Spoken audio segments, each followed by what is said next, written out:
She paid the rancher with a gold tooth. Then he saw the same tooth in a wanted poster. The gold tooth hit the counter with a soft click, and for a second the whole room went silent. No creak of the rafters, no scrape of wind against the shutters. Just that tiny sound, like a bullet kissing wood. I stared at it, at the way it caught the lantern light, and the woman across from me smiled like she'd just bought my ranch for the price of a breath. Before we continue, tell us in the comments from what town you are watching this from. My name's Cole Mercer, and in the spring of 1886 I was down to my last sack of oats and a handful of nails that didn't match. The winter had chewed my cattle to ribs. The creek had run thin as a promise. The nearest town, Red Hollow, sat 12 miles east, and it might as well have been another country for all the good it did a man when he was hungry and proud. I'd taken work where I could, mending fence for widows, shoeing half-wild horses for men who didn't like to pay, hauling water when somebody's well went bad. That morning I'd ridden in from the south pasture with dust in my teeth and a bad feeling in my gut because I'd found the third calf dead in 2 weeks. No tracks I could trust, no blood, just a stiff little body and vultures already circling like they owned the sky. I was pouring coffee that tasted like burnt rope when I heard the wagon. Not the town wagons with their iron rims and loud talk. This one moved careful, like the driver didn't want the world to know he was passing. The wheels made a soft, steady thump. The harness creaked once, then went quiet. My dog, Rook, lifted his head and didn't bark. That was the first wrong thing. The second wrong thing was the driver. He didn't climb down. He didn't call out. He sat there in the seat with his hat low, holding the reins like he'd been paid to keep them still. The horse was a dark bay with sweat in the hollows of its shoulders, and it kept its ears pinned back like it didn't trust what was behind it. Then the woman stepped off the wagon, and my hand went to the colt at my belt, without me deciding. She wasn't dressed like the women from Red Hollow. No calico, no apron. She wore a traveling coat the color of old clay, fitted at the waist, and her boots had a fine stitch I'd only seen on men who'd stepped off trains with money in their pockets. Her hair was tucked under a plain hat, but not plain enough to hide the fact she was used to being looked at. She carried herself like she could walk into a church late, and nobody would dare frown. She stopped at the edge of my porch and took in the place, leaning rail, patched roof, the hitching post cracked at the base, and then she looked straight at me through the open door. "Mr. Mercer?" she asked. Nobody called me Mr. unless they wanted something. "Who's asking?" I said, and I hated how rough my voice came out. She didn't flinch. "Name's Lila Hart. I was told you fix what others won't." "Who told you that?" Her smile didn't move. "A man in Red Hollow who didn't want his name repeated." I stepped onto the porch, and Rook came to my heel. The wind pushed at her coat, and I caught the faint scent of something clean, lavender maybe, so out of place it felt like a lie. "You lost?" I asked. "No." She looked past me, toward my barn. "Your north fence line. It's down." I stared at her. "You haven't been on my land." "I haven't." She said it like it was true and like it didn't matter. But I saw it from the road. The north fence line couldn't be seen from any road, not unless you knew which ridge to climb and where to look. My fingers tightened around the porch rail. "What do you want?" "I need a man with tools," she said, "and I need it today. Today costs extra." Her eyes flicked to my hands. There was a fresh cut across my knuckle, the kind you get when you're forcing rusted wire to bend. "Name your price." I named it high, not to cheat her, to make her go away. $4, I said. For a day's work it was robbery, but she didn't blink. "Fine," she said, "and I need you to come with me." That made my stomach go cold. "Come with you where?" She hesitated, just a hair too long. "To my property, 10 miles west. There's nothing 10 miles west but scrub and the old timberline." Her gaze held mine, and there was something behind it that wasn't city confidence, something practiced, something that measured. "There's a place," she said, "and there's a problem. You'll fix both." I should have told her no. I should have shut the door, bolted it, and gone back to pretending my world was only as big as my pastures. But $4 was feed. $4 was nails. $4 was maybe keeping the bank from taking my land when Mr. Halverson rode out next week with his polite smile and his book of debts. "Why don't you hire men from town?" I asked. Her smile came back thin as paper. Town men talk. I stared at the wagon driver. He still hadn't moved. He kept his face angled away, but I could see his jaw working like he was chewing on fear. You paying now or after? I said. Now, she said. Half. I waited for her to pull a purse, maybe a roll of bills. Instead, she reached into her coat pocket and brought out a small cloth bundle. She unfolded it on my counter inside my own kitchen like she owned the place. A few coins spilled out, silver, real, and then the gold tooth. It wasn't like any tooth I'd ever seen, not a simple cap. It had a faint line etched along the side, like a maker's mark. The gold was warm, almost orange in the lantern light. A tooth, I said, because my brain couldn't catch up. Gold, she corrected. That's from a mouth. She shrugged like that was a technical detail. It's worth more than $2. I didn't touch it at first. I just looked at her, trying to find the trick. Where'd you get it? I asked. Her eyes didn't change, but her voice did, softer. From my father. That was a lie, or it wasn't, but it landed like a lie either way. You expect me to take a man's tooth as payment? I said. I expect you to take gold, she said, or you can take nothing. Rook sniffed the air and sneezed like he didn't like her scent. The wagon driver shifted in his seat outside, and the leather harness creaked. One nervous sound. I picked up the tooth between thumb and forefinger. It was heavier than it looked. Real gold, I couldn't deny that. And on the inside, there were tiny notches, like it had been filed to fit a specific place. I looked up at her. Why not just sell it in town? Because then someone might ask where I got it. She said it calmly, like people ask too many questions the way the weather asked too much rain. My mouth went dry. What kind of problem am I walking into?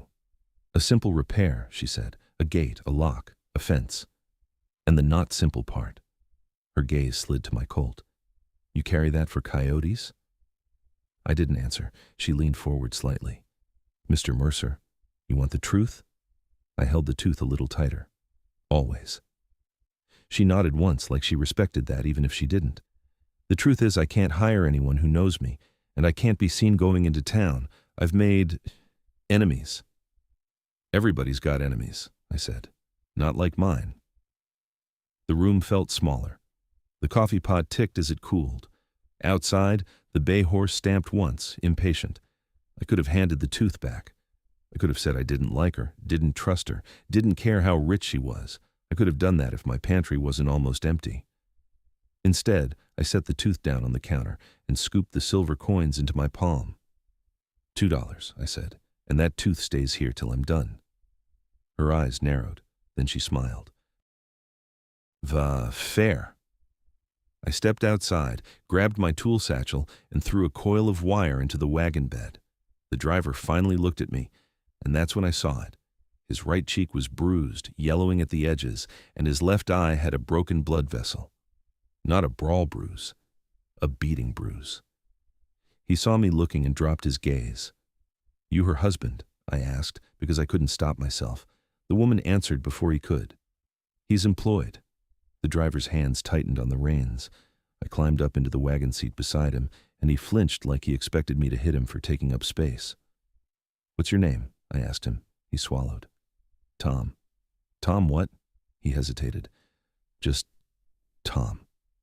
That made my skin prickle. Men who had just names were either lying or running. The woman sat in the back, tucked into the corner like she'd practiced being unseen even while dressed like money. She didn't look at the ranch behind us as we rolled away. She looked forward, like whatever was ahead mattered more than anything she'd left. We took a route that wasn't a route, 2 tracks through sage, cutting around low hills, avoiding the main trail to Red Hollow. Tom drove like he knew the land but didn't love it, like he'd been forced to learn every dip and wash. Where's this property? I asked. Lila's voice came from behind me. You'll see. That answer earned her nothing from me. I leaned closer to Tom. You work for her long. His jaw clenched. Long enough. Does she pay you in teeth too? He didn't smile. He didn't even blink. He just said low, Don't joke about that. The wind picked up. Dust slid into my collar. The bay horse's ears twitched back listening to us, and it felt like even the animal was tired of secrets. We crested a rise after an hour, and that's when I saw the place. A cabin, half hidden in a stand of pines that didn't belong on that stretch of land. The roof was new enough to not sag. Smoke curled from a chimney in a thin line. There was a corral out back, and 2 horses, good stock, stood with their heads down. A fence line ran tight and straight along the clearing, too well made for somebody hiding. And then I saw the other thing. Tracks. Wagon tracks, fresh, cut deep into the dirt like someone had come in fast. And beside them, hoof prints, 5, maybe 6 horses, hard edges, recent, not Tom's bay, bigger horses. Tom slowed without being told. Lila's hand landed on the wagon rail. "Keep going," she said. Tom's throat worked. "Ma'am, keep going." We rolled into the clearing. The cabin door was shut. No one came out to greet us, no dog barked, no chicken ran under the porch. It was quiet in a way that made the hair on my arms lift. I jumped down, letting my boots hit the earth hard enough to announce I wasn't sneaking. Rook hopped off behind me and put his nose to the ground, circling once, then twice. He stopped near the porch steps and let out a low growl I'd only heard when a rattler got too close. Lila stepped down, smoothing her coat like she was about to enter a parlor. She walked to the cabin door and knocked twice, firm. No answer. She knocked again, harder. "Open it." Still nothing. Tom climbed down slow, eyes darting to the trees. "Something's wrong," he whispered. Lila's jaw tightened. "No." But her hand went under her coat, and for the first time, I saw the edge of a small pistol tucked into her waistband. I stared at it, then at her. "You didn't mention you were armed." "I didn't mention a lot," she said, and pushed the door open. It wasn't locked. That was the 3rd wrong thing, and it hit me harder than the tooth. We stepped inside. The cabin smelled like cold smoke and something sour beneath it. The table was set with 3 plates, like somebody had planned breakfast. A kettle sat on the stove. The hearth held fresh ash. And on the floor near the back wall, a man lay face down, one arm twisted under him, the other reaching toward nothing. Tom made a sound like he'd been punched in the gut. Lila didn't move for a full second. Then she walked forward, slow, careful, her boots barely making noise. I followed, because leaving didn't feel like an option anymore. The man was dead. I didn't need to touch him to know. His skin had that dull gray cast, and his mouth hung open like he'd tried to breathe one last time and failed. There was blood at his collar, soaked into the shirt, and the back of his neck had a dark hole that didn't belong there. I looked up fast, scanning windows. No movement, just pine shadows and wind. Lila crouched beside the body and reached for his hand. Her fingers trembled, just once, then went steady. Tom whispered, "That's Hank." Lila's eyes flicked to Tom, sharp, warning. "Quiet." She pried Hank's fingers open. Something fell from his palm, a torn scrap of paper, folded tight, stained with sweat. I bent and picked it up before she could. Instinct, habit, maybe stupidity. On the paper was a crude drawing, just a shape, like a circle with a notch, and beneath it, 3 words, written shaky. "Gold Tooth Girl." My stomach dropped like I'd stepped off a cliff. Lila's gaze snapped to my hand. "Give me that." I held it just a heartbeat longer. "Who's calling you that?" Her face went flat. "Give me that." Tom backed toward the door, eyes wide like a trapped animal. I handed her the scrap, and she crushed it in her fist. Outside, Rook's growl turned into a sharp bark. Not at the trees, not at the wind, at the road. I turned and saw a rider coming hard into the clearing, dust flying behind him like smoke. A boy, maybe 16, hat nearly blown off, face pale and wild. He skidded his horse to a stop and shouted before he even swung down. "Lila, you gotta go. Now! They put it up in town. Wanted poster. Sheriff nailed it to the saloon door this morning. It's your face," and his eyes caught me, caught Tom, caught the body on the floor through the open door. Then he looked at my hand like he'd already seen what it held yesterday. "And the tooth," he finished, voice cracking. "It says that gold tooth is how to know you." My heart thudded once, hard, and I saw my own kitchen counter in my mind, the lantern light on that piece of gold. Lila's head turned slowly toward me, and for the first time her confidence slipped. "Cole," she said, like she'd always known my name was more than Mr. And from the trees beyond the cabin, a rifle shot snapped the air and a splinter of wood exploded off the doorframe right beside my face, and everything in me went to fire as I reached for my Colt, and the shot didn't just crack the air, it tore it open. I yanked my Colt free and dropped sideways, shoulder slamming the cabin wall. Another round snapped past the doorway and punched into the stovepipe with a sharp clang. Tom dove behind the wagon wheel like he'd practiced that move. The boy, still half in the saddle, went stiff, then threw himself down the far side of his horse. Lila didn't scream. She moved like she'd been waiting for this all morning. "Inside," she hissed at Tom, then to me, "cover the back window." "I don't cover for strangers," I snapped, but my hands were already doing it, thumbing the hammer, finding the angle, eyes hunting tree-lined shadows. A third shot came. This one dug into the porch post and showered splinters across the threshold. Rook launched off the porch like a black arrow, barking hard, not a warning bark, an attack bark. He vanished into the brush to the right, and a second later I heard a man curse, surprised and sharp. That bought us a breath. Lila grabbed the dead man's coat from the floor, Hank's coat, and jerked it open with a violent tug. Something heavy clinked in the pocket. She fished out a small ring of keys in a folded paper packet, then shoved the keys into her fist like she'd been afraid of losing them. "Tom," she barked, "harness, now!"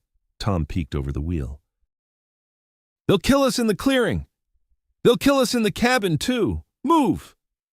I aimed at the pines where the shots had come from, trying to find a glint of metal, a twitch of a sleeve. Nothing. Whoever was out there knew what he was doing, shooting from cover, forcing us to flinch and freeze. The boy crawled up to the porch edge, eyes huge. "They're coming from the North Ridge. 2 riders, maybe 3. Sheriff's men don't shoot from trees," I said. He swallowed. "Not the sheriff. The men who want the reward before the sheriff can." Lila's jaw tightened like she'd bitten down on a nail. Another shot. This time it hit the cabin wall above the window I was covering, spraying dust and dry wood into my eyes. I blinked hard, then fired back. Not to hit, not yet, but to make them duck. My Colt boomed in the tight space, deafening, smoke curling up in my face. Outside, Tom yanked the bay's harness strap with shaking hands. The horse danced, terrified, eyes rolling. The wagon creaked as it shifted. "Cole," Lila snapped, "if you can shoot, shoot. If you can't, get the door shut." "I can shoot," I said, and leaned into the window again. A shape flickered between trunks, dark coat, hat brim. I squeezed off a round. Bark exploded off a pine. The shape dropped out of sight. Rook's barking turned into a snarl, then a sharp yelp that cut through me like a knife. I fired twice more toward the sound. Someone shouted. Pain or anger, I couldn't tell. Lila stuffed Hank's packet inside her coat and slid the pistol from her waistband. She checked it with a quick glance like it was an old friend. "You're wanted," I said, voice low. "You didn't mention that either." Her eyes flashed. "You didn't ask the right questions. I asked where you got the tooth, and I answered. Not well." She stepped close enough that I could smell the dust on her coat now, the sweat under the lavender. "You want to survive this, Cole Mercer? You stop thinking like this is your ranch and start thinking like this is a trap." Tom hauled himself into the wagon seat and snapped the reins. "Ma'am, we gotta go." The boy scrambled up too, grabbing the sideboard. "They'll cut us off." "Get down," I told him. "If you're on that wagon when it moves, you're a target." He hesitated, then dropped behind the wagon bed, crouching low. I backed out of the cabin with my Colt up, Lila at my shoulder, Tom above us, reins tight. The clearing looked wrong in daylight, too open, too clean, like a stage built for a hanging. A rifle cracked again from the trees. The bay screamed, a raw animal sound, and jumped. The wagon lurched. Tom fought the reins, teeth bared. I fired toward the North Ridge again, trying to keep their heads down. Lila fired too, 2 quick, controlled shots that didn't feel like panic.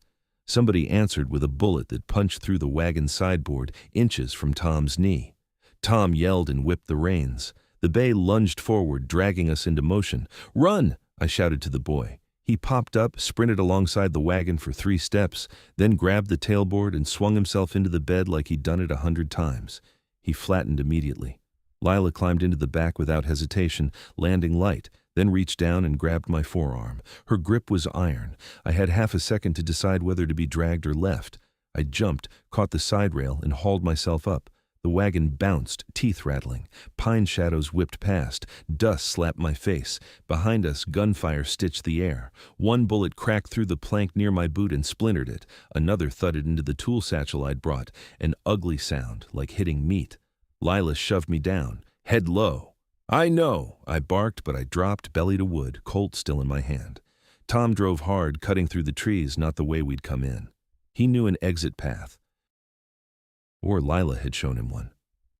The forest opened into a rough track, and the wagon gained speed.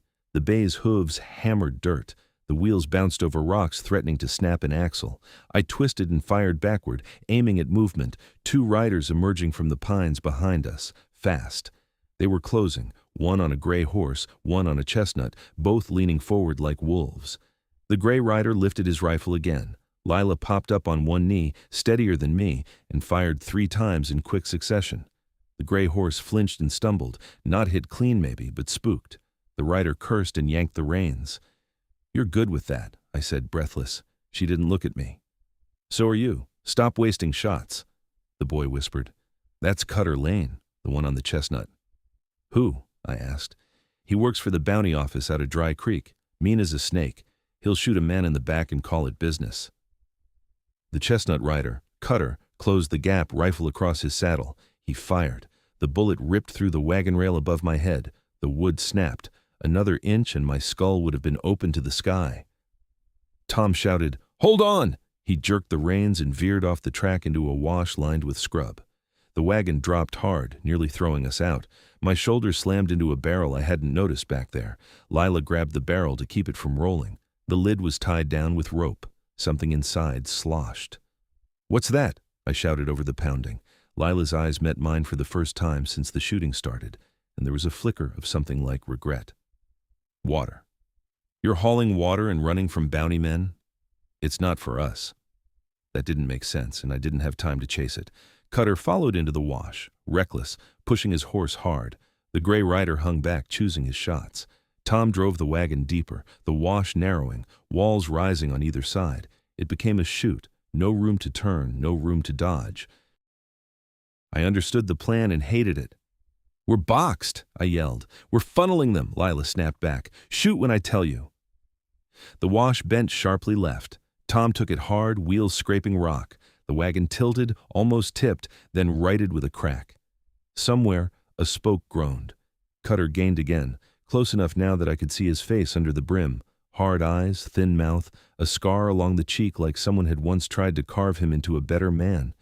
He raised his rifle, aiming at Tom. "Now," Lila said, calm as prayer. I fired.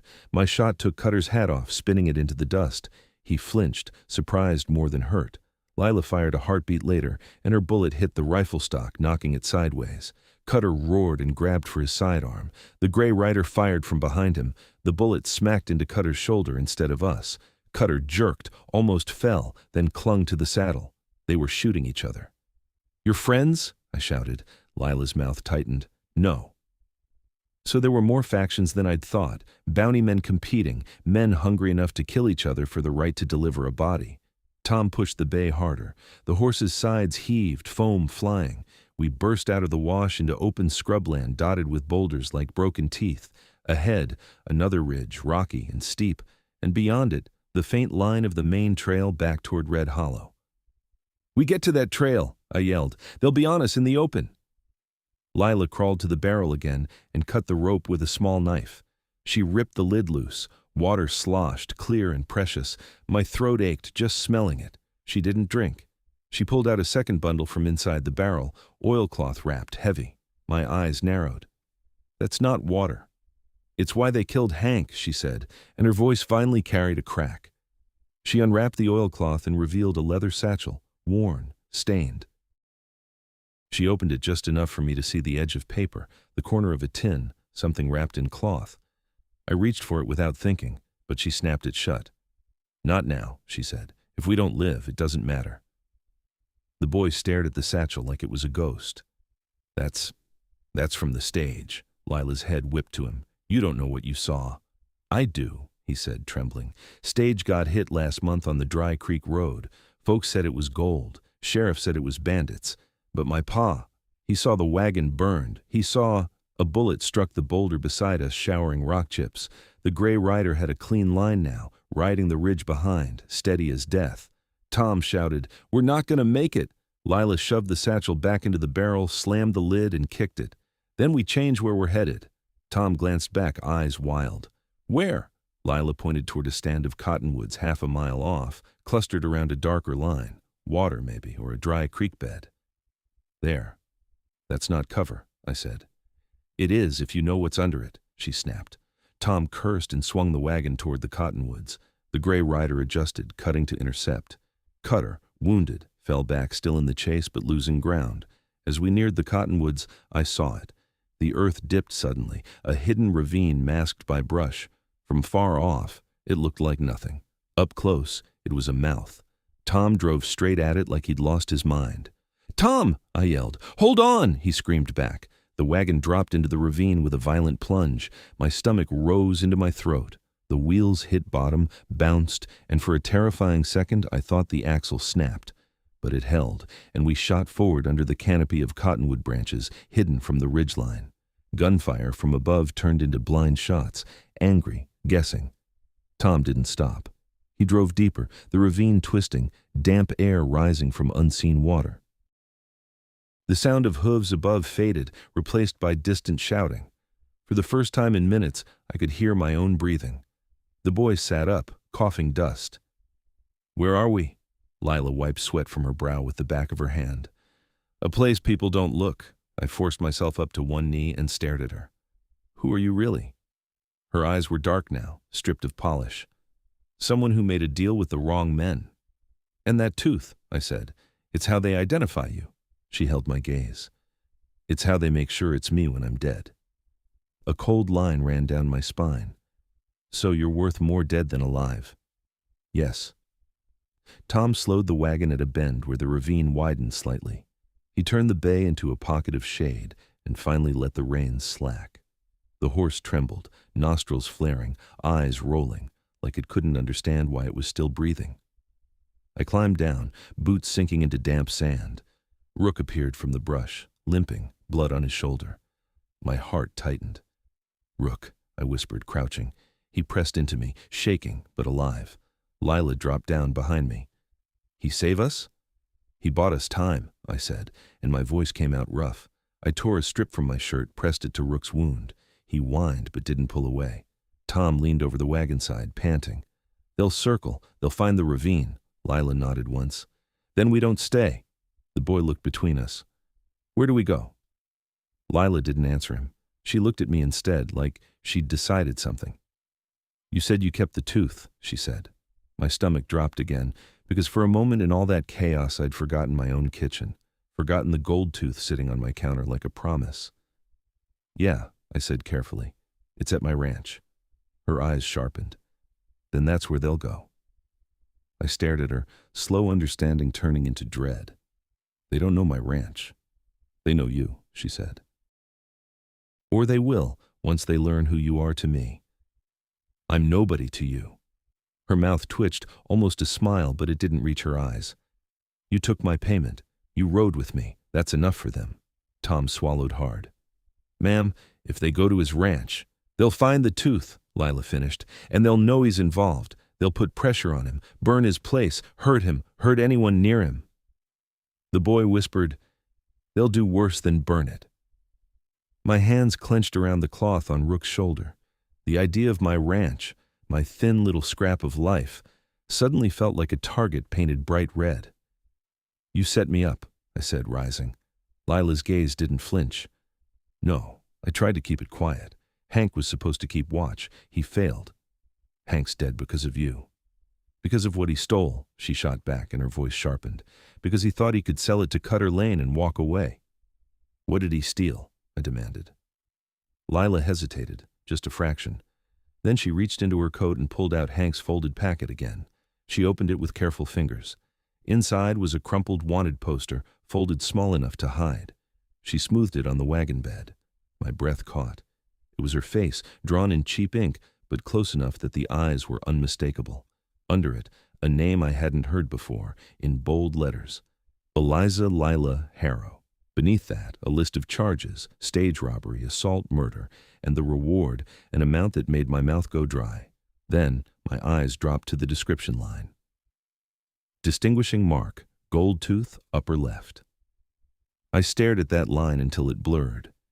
"You're Eliza Harrow," I said. Lila's jaw worked. "That name was supposed to be buried." "And the tooth," I whispered. "It's not your father's." Her eyes went cold. No, I pointed at the poster. So whose mouth did it come from? The boy swallowed, voice tiny. Folks said the stage driver got shot in the face. They said somebody took his tooth as proof. Silence fell heavy, broken only by the bay's ragged breathing and Rook's low whine. Lila's voice came out flat. It was proof I was alive. Proof I did what they said I did. You did, I said. She didn't deny it. She just looked past me, up at the strip of sky between ravine walls where cottonwood leaves shivered. I did what I had to, she said quietly. Tom's hands shook on the reins. Ma'am, they'll come. Lila folded the poster, shoved it back into her coat, and turned to me. If they get to your ranch and find that tooth, they'll know exactly who to hunt next. My throat tightened. So what? Now I'm your shield. No, she said, and there was something fierce in her tone. Now you're a man with a choice. You can walk away and hope they don't connect the pieces fast enough, or you can ride with me to get that tooth back and end this before it reaches your door. I laughed once, a hard sound. End it how? Her eyes held mine. By trading what they want for what I want. And what do you want? I asked. She glanced at the barrel again, at the satchel hidden under water and lid. A clean slate, and a grave for Cutter Lane. A distant shout echoed above the ravine, voices searching, closer than I liked. Tom whispered, They're up there. My ranch flashed in my mind again, the porch rail, the cracked post, my coffee pot cooling on the stove, the gold tooth on the counter. If Cutter's men rode there first, they'd find it, and then they'd find me. I holstered my Colt with a click that felt final. Fine, I said. We go back. Lila nodded like she'd expected nothing else. Tom licked his lips. How do we get out without them seeing? Lila pointed farther down the ravine. There's a culvert, old railroad drainage before they quit the line. It comes out near the Cedar Flats. From there we can cut east fast, stay low, hit Mercer's place by night. The boy stared at her. How do you know that? Lila didn't answer. We moved quick. Tom guided the wagon deeper, wheels muffled by damp sand. The ravine narrowed, then opened into a shadowed gap where old timbers jutted from earth, remnants of a project abandoned. A dark hole yawned ahead, stone-lined, half-collapsed, but passable. Through that? I asked. Tom swallowed. Wagon won't fit. It will, Lila said, barely. Unload what you can, leave what you can't. My gut twisted. Tools, wire, water, all of it suddenly secondary to surviving. We shoved, lifted, dragged. The barrel stayed. The satchel stayed. Lila wouldn't let it out of her sight. When the wagon finally scraped through the culvert, wood groaning against stone, I held my breath, convinced the whole thing would jam and trap us like rats. It didn't. We came out on the other side into Cedar Flats, low trees, thick scent, ground littered with needles that softened hoof and wheel sound. The sky was turning the color of bruised peach. Late day sliding toward dusk. Tom pushed the bay into a trot, then a canter. The wagon bounced but held. Rook lay in the bed, panting, eyes half closed. I kept pressure on his wound with my hand. For a while, the world was just the rhythm of wheels and the hiss of wind, and the constant, sick awareness that men with rifles were somewhere behind us, hungry. Then, as the sun dipped, we crested a low rise, and I saw it, far off, a thin smear of smoke against the sky. My smoke, from my chimney, but it was too thick, too dark. My stomach dropped into my boots. No, I whispered. Tom saw it too and made a strangled sound. Cole! Lila's face went hard. They're already there. The wagon surged forward, wheels pounding. My eyes locked on the ranch as it grew, every second sharpening the shapes, barn, porch, fence line, then flames, orange tongues licking up the side of my barn, and men, figures moving near my porch. I heard it before I understood it, my own front door splintering. I raised my Colt, heart slamming, and saw, through the heat shimmer, a man step out of my kitchen holding something small between his fingers, a gold tooth. He lifted it to the light like it was a coin, then turned his head toward the road, toward us. Even from that distance, I could see the grin spread across his face, like he'd just found the end of a trail. Tom whispered, That's Cutter. Lila's voice came out like ice. Stop the wagon. I didn't think. I jumped down while we were still moving, boots skidding in dust, and started running toward the flames, toward my house, toward the man holding that tooth. Then the first rifle shot from the porch cracked, and the dirt exploded at my feet, and I threw myself sideways as another round whistled in, and the dirt jumped again, hot grit stinging my cheek. I rolled behind a clump of rabbit brush and came up on one knee, Colt out, lungs burning. The porch was a blur of smoke and orange light. My barn was already half a torch, dry boards snapping, the roofline spitting embers into the wind like angry insects. Cutter stood on my porch like he'd been born there. Hat back, rifle loose in one hand, the gold tooth pinched between thumb and forefinger of the other. He held it up to the flames so it glowed, and I felt something in my chest go hollow. "Cole!" Tom shouted from somewhere behind me. The wagon wheels screamed as he hauled the bay to a stop. Lila was already moving. She'd slipped off the wagon on the far side, using the ditch line, low and fast, no hesitation, like she'd fought her way out of worse places than my little ranch. Another shot cracked from the porch, Cutter's rifle. It wasn't aimed to kill. It was a warning shot, close enough to make me choose between crawling and dying. I crawled anyway. The porch rail was my rail. I'd replaced that board myself last summer. Now it was splintered, blackened, useless. My head flicked left. Two men near the barn, silhouettes against firelight, tossing something into the hay like they wanted it to burn hotter. A third man was by my corral, cutting the gate rope. My good mare, Belle, kicked and screamed, eyes white, trying to get away from hands that didn't care.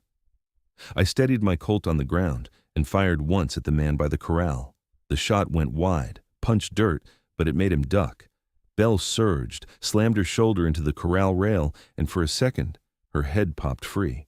Then the man yanked her back with a curse. My teeth ground together. I crawled closer, using the smoke like cover, but smoke cuts both ways. Stings your eyes, fills your throat, makes your aim a guess. The heat on my face wasn't just barn heat. It was house heat, too. Flames licked at the corner of my porch steps where someone had poured lamp oil. Cutter called out, voice carrying clear through the crackle. "Mercer, I know that's you. I got your little gold candy right here." He held the tooth up again, and I saw the tiny etched line on its side, the mark I'd noticed in my kitchen. The sight of it made my stomach twist, not from greed, but from the sick knowledge that this one small thing had pulled men with rifles to my door. "You burn a man's place," I yelled back, voice raw. "You better plan to die on it." Cutter laughed like I'd told him a joke. "Die? Son, I get paid. That's the only plan I ever need." A plank on my porch popped as it caught, and Cutter stepped back casual, like he didn't mind standing in a growing fire. His men were everywhere now, moving with that ugly confidence of hunters on private land. Behind me, the bay snorted, panicked. Tom cursed, trying to keep it from bolting. Lila's shadow slid along the fence line, almost invisible. She reached the side of my house, pressed flat to the wall, and I saw her pistol hand lift, steady. She was aiming for the porch from an angle Cutter didn't expect. I wanted to shout, warn her, "Don't, he'll see, he'll shoot." But then Cutter spoke again, louder. "Eliza, I know you're here too. You can come out and make this clean, or I start taking pieces off this rancher till you do." My blood went cold. He wasn't just here for the tooth, he was here for leverage. Cutter's man by the barn dragged something into the firelight, my saddle. He tossed it into the flames like it was trash. Leather curled, shrank, then flared. The smell hit me like a punch. "You want her?" I shouted. "You come get her, leave my place out of it." Cutter's grin widened. "Too late for that. You already bought in when you took her tooth." He didn't know about the satchel, not for sure. But he knew enough. The man at the corral finally got Belle's gate open. Belle lunged, hooves churning, but two men grabbed her bridle and dragged her toward the road. My mare, my last good horse, being stolen under my own smoke. Something snapped in me. I rose from the brush and ran straight for the corral. A rifle barked. The bullet hit the dirt behind me, close enough that the impact lifted my heel. I kept running. I could hear Cutter's laughter behind the gunfire, like he enjoyed watching a man sprint through his own ruin. I fired as I ran, bad shooting, desperate. One of the corral men flinched and stumbled, hand flying to his arm. Belle jerked free for half a heartbeat. Then Cutter fired again. This one wasn't a warning. The bullet punched into my left shoulder like a hammer. My whole arm went numb, then lit with fire. I hit the ground hard, taste of dust and blood, Colt skittering away. For a second the world narrowed to heat and ringing. Boots crunched toward me. Cutter's boots. He walked slow, confident, like a man strolling to a paycheck. I tried to push up with my right hand. Pain exploded. My shoulder wouldn't listen. I got my knees under me anyway because I refused to die face down in my own yard. Cutter squatted in front of me, close enough I could see the scar on his cheek in detail, pale against soot-darkened skin. He smelled like sweat and tobacco. "Should have stayed in the brush," he said, almost kindly. "Now I gotta patch you up enough to keep you talking." He held the gold tooth in front of my eyes. "This little thing's worth more than your whole spread, Mercer." I spat dust. "Put it in your mouth. See how it fits." Cutter chuckled. "Funny. You'll be quieter soon." He reached for my collar, fingers curling into fabric. A shot snapped from the side. Cutter's hat jumped, not knocked off, just jolted, like someone had slapped it with a hand of lead. Cutter froze, eyes widening a fraction. Lila stepped out from the side of my house, pistol up, posture rigid, face hard as cut stone. She wasn't hiding anymore. "Back away from him," she said. Cutter rose slowly, hands out, tooth still pinched between his fingers. "Well," he drawled, "look what the fire dragged in." His men shifted, one by the barn, one near the corral, one by my porch. Rifles angled toward her, too many barrels. Lila didn't flinch. "You're not taking him." Cutter's smile sharpened. "He's already mine. He's proof. He's a witness. He's a message." "He's a rancher," she said. "He doesn't know anything." Cutter tilted his head. "He knows you. That's enough." Lila's eyes flicked down to me for half a second. In them, I saw something I hadn't seen before. Real calculation, yes, but also a sliver of something like guilt. Like my burning barn was a number she hadn't meant to add. Tom's voice rang out from the road. "Cole!" Cutter glanced that way, annoyed. "Kill the driver if he moves." One of Cutter's men started toward the wagon, rifle up. The boy, still in the wagon bed, did something I didn't expect. He grabbed my coil of fence wire and hurled it like a lasso. It sailed, sloppy but lucky, and wrapped around the man's rifle barrel. The man cursed, yanked, and the boy yanked back with both hands, using the wagon rail as leverage. The rifle wrenched sideways, shot going wild into the sky. Chaos cracked open. Lila fired twice, fast. One bullet hit a man's thigh near the barn. He went down screaming. The second shattered a lantern on my porch, sending flaming oil spilling in a sheet. The porch flared brighter, and Cutter had to step back from the sudden wave of heat. "Move!" Lila screamed at me. I clawed for my Colt with my right hand, dragged it back, forced my knees under me. My left shoulder screamed as blood soaked my shirt, but I got up, hunched, teeth clenched so hard my jaw ached. Cutter's man near the corral shoved Belle away, spooked, and she broke free, bolting into the yard, straight toward me. For a second I thought she'd trample me.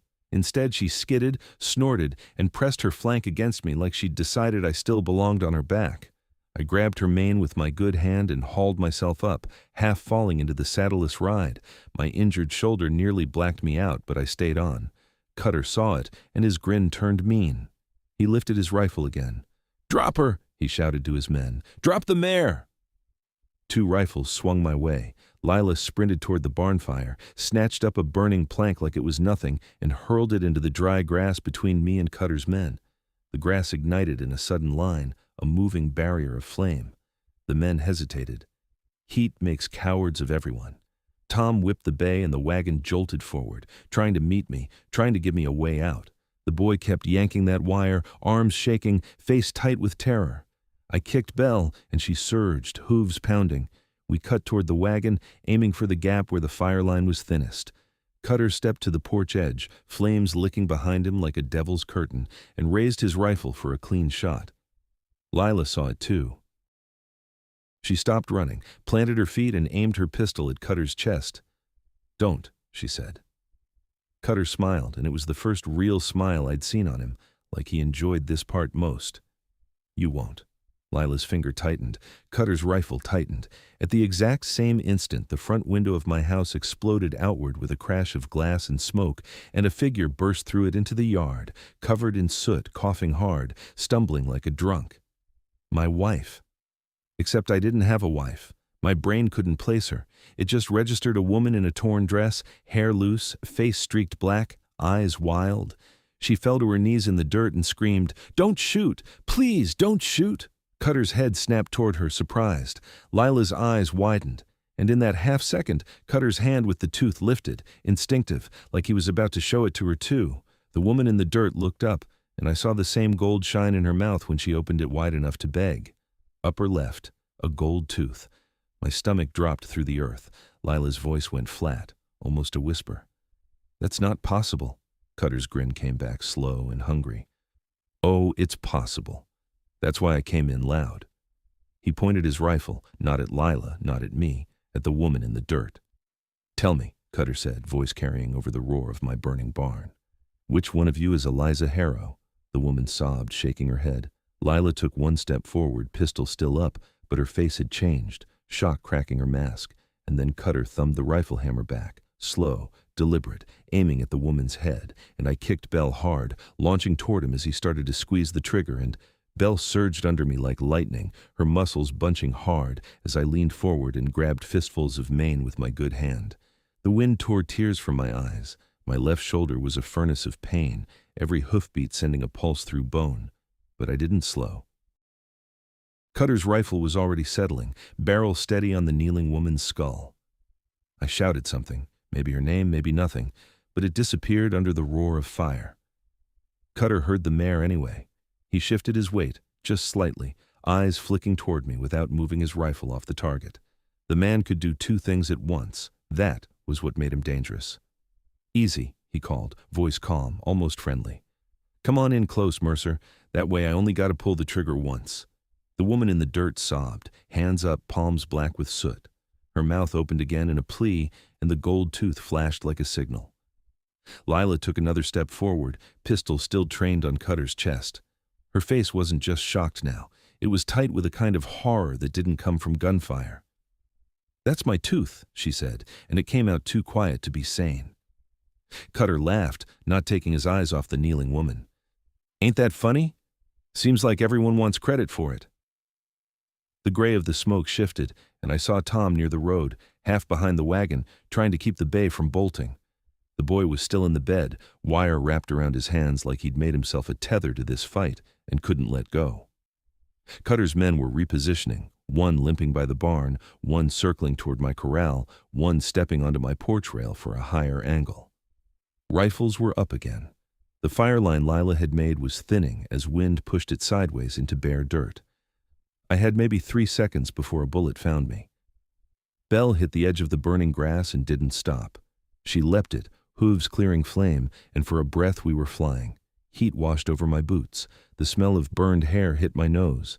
Cutter finally moved his rifle, not to shoot me. He swung it to track Belle's chest, aiming for the animal, because he knew a man falls easier than a horse dies. "Lila," I bellowed. Her pistol snapped up from Cutter's chest to his hands. She fired. The shot hit his rifle barrel with a metallic crack that rang sharper than any other sound. The muzzle kicked sideways. Cutter cursed, and the bullet he'd meant for Belle ripped into the yard, throwing dirt behind my tail. Belle slammed down, stumbling, then kept going. I was close enough now to see Cutter's eyes, light and empty like a shark's. He dropped the rifle and drew his sidearm in one smooth motion, fast as a card trick. The gold tooth stayed pinched in his other hand like he refused to let it go. He fired at Belle's head. I threw my body left, dragging my weight over her neck, and the shot grazed her ear, splitting skin. Belle screamed and reared, and I nearly lost my grip. Pain flared in my shoulder so bright I tasted bile. Cutter stepped back using the porch post for cover, gun still up. "That's right," he called. "Get emotional. Makes it easier." Lila fired again. Cutter ducked. Her bullet chewed into the porch rail. The kneeling woman crawled backward, sobbing, trying to get away from every barrel in the yard. She reached the edge of the porch steps and collapsed, chest heaving. I yanked Belle around, trying to line myself between Cutter and the woman, but my left arm wouldn't pull the mare's head like it should. I had to steer with my knees in my right hand, clumsy, bleeding. Cutter's man on the porch aimed down at me. I saw the rifle settle, saw the tiny pause before a shot. The boy screamed something from the wagon bed and threw the coil of wire again, not at a rifle this time, but at Belle's legs by mistake. It slapped the ground, missed, and Cutter's porchman fired. The bullet hit Belle in the shoulder. She bucked like a bomb went off under me. The world flipped. I felt weightless for a heartbeat, then slammed into dirt hard enough to knock air out of my lungs. My shoulders screamed. My vision went white, then returned in streaks. Belle staggered away, bleeding, panicked but alive. She ran toward the corral, crashing into the gate, then spun, not knowing where to go. I rolled onto my back, Colt still in my right hand, and saw Boots approaching. Cutter, stepping off the porch, confident again. His men had the angles now. Lila was still standing, but she was pinned by 2 rifles trained on her from the barn side. If she moved, she'd drop. Cutter stopped over me and looked down like I was a broken tool. "You're stubborn," he said. "I like that in a man I'm about to ruin." He raised his pistol, muzzle lowering toward my face. Lila's voice cut across the yard, sharp. "Cutter!" He didn't look at her. "Yeah?" "She's not Eliza," Lila said, and something in her tone made the hair on my arms lift despite the pain. "That woman isn't me." Cutter's pistol stayed aimed at me, but his eyes flicked to the kneeling woman. "She got the tooth." "That tooth doesn't mean what you think," Lila said. Cutter's smile tugged. "It means I get paid." Lila swallowed once. "It means you're being played." For the first time, Cutter hesitated. A sliver. Not fear. Interest. He lifted the gold tooth closer to his own face, looking at that faint etched line I'd noticed in my kitchen. He turned it in the firelight. "And what's this mean then?" he asked. Lila's jaw tightened. "Look at the mark. You ever seen that before?" Cutter stared, then his brows pinched. He didn't answer. "Because I have," Lila said. "It's not mine. It never was." The kneeling woman let out a ragged sob. "I don't know what she's talking about. I never robbed nothing. I was in the house. They dragged me in there. They said if I didn't scream, they'd burn me with it." Her mouth opened too wide, and I saw the tooth again, set clean in her upper left. Too clean, too perfect, like it had been put there recently. Cutter's man by the corral barked, "Boss, let's just take both." "Quiet," Cutter snapped, then to Lila. "If it ain't yours, why's it on the poster?" Lila's eyes were locked on the tooth in Cutter's fingers. Because someone wanted a simple way to identify a body when it's dragged and half-burned and half-eaten. A tooth survives. Cutter tilted his head. "So you're saying somebody wants you dead bad enough to print ink and pay bounties. That part I already know." Lila's voice went lower. "They don't just want me dead. They want the satchel." Cutter's eyes narrowed. "What satchel?" Lila didn't look at me, but I felt the weight of her choice. She was deciding how much truth to spill. "The stage," she said. "Dry Creek Road. That wasn't a robbery. It was a retrieval." Cutter's grin faltered, just a fraction. "You were there." "I was hired," Lila said, "to take something from men who stole it first." The kneeling woman shook her head wildly. "I wasn't there. I swear." Cutter ignored her. "And Hank?" "Hank was my watchman," Lila said. "He turned greedy. He tried to sell what he didn't understand." My mouth tasted like pennies. I forced myself up onto an elbow, gun still in my hand, trying not to black out. Cutter crouched again, closer to me, eyes sharp. "You hear this, Mercer? You're in the middle of a ladies' business deal." I spat blood and dust. "I'm in the middle of my ranch burning." Cutter's smile returned, cold. "Yeah? That's the part you'll remember." He rose and turned toward the kneeling woman, pistol shifting away from me.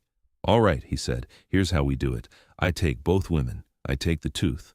I take whatever satchel you're talking about. And I leave the rancher here alive just so he can tell folks how it felt." Lila's face tightened. "You won't find the satchel." Cutter's eyes gleamed. "Won't I?" He snapped his fingers at one of his men. "Search the wagon." "Tear it apart!" Tom shouted, "No!" and raised his hands, but the man swung the rifle butt into Tom's ribs. Tom folded with a grunt, falling against the wheel. The boy screamed and jumped down from the bed, trying to pull the man off Tom. The man backhanded him so hard he hit the dirt. My vision tunneled. Anger and helplessness mixed until it was one hot thing. Rook limped out of the smoke, teeth bared, and launched at the man who'd hit the boy. The man yelled, firing a wild shot into the air. Rook clamped onto his forearm and dragged him down. Cutter cursed. "Shoot that dog!" Another man lifted his rifle toward Rook. Lila pivoted, fast, and fired. Her bullet hit the rifleman's wrist. The rifle dropped. The man howled. Everything erupted again. Shouting, shots, horses screaming. Cutter's men fired at Lila, at Rook, at anything that moved. Lila ducked behind my water trough, firing back in tight bursts. The kneeling woman crawled, trying to reach the side of the house, but Cutter grabbed her by the hair and yanked her up like she weighed nothing. She screamed, hands clawing at his arm. "Stop!" Lila shouted. Cutter shoved the pistol under the kneeling woman's jaw. "Drop yours." Lila froze. Smoke rolled across the yard in thick sheets, turning the world into a dirty dream. My barn crackled like it was laughing. The porch roof caught, and a beam collapsed with a shower of sparks. I tried to stand. My legs wobbled. I made it to my knees, Colt in my right hand, left arm hanging useless. Cutter saw me move and smiled. "Stay down, Mercer. You already had your heroic moment." I aimed anyway. My sightline wavered with pain, but I could still see his chest.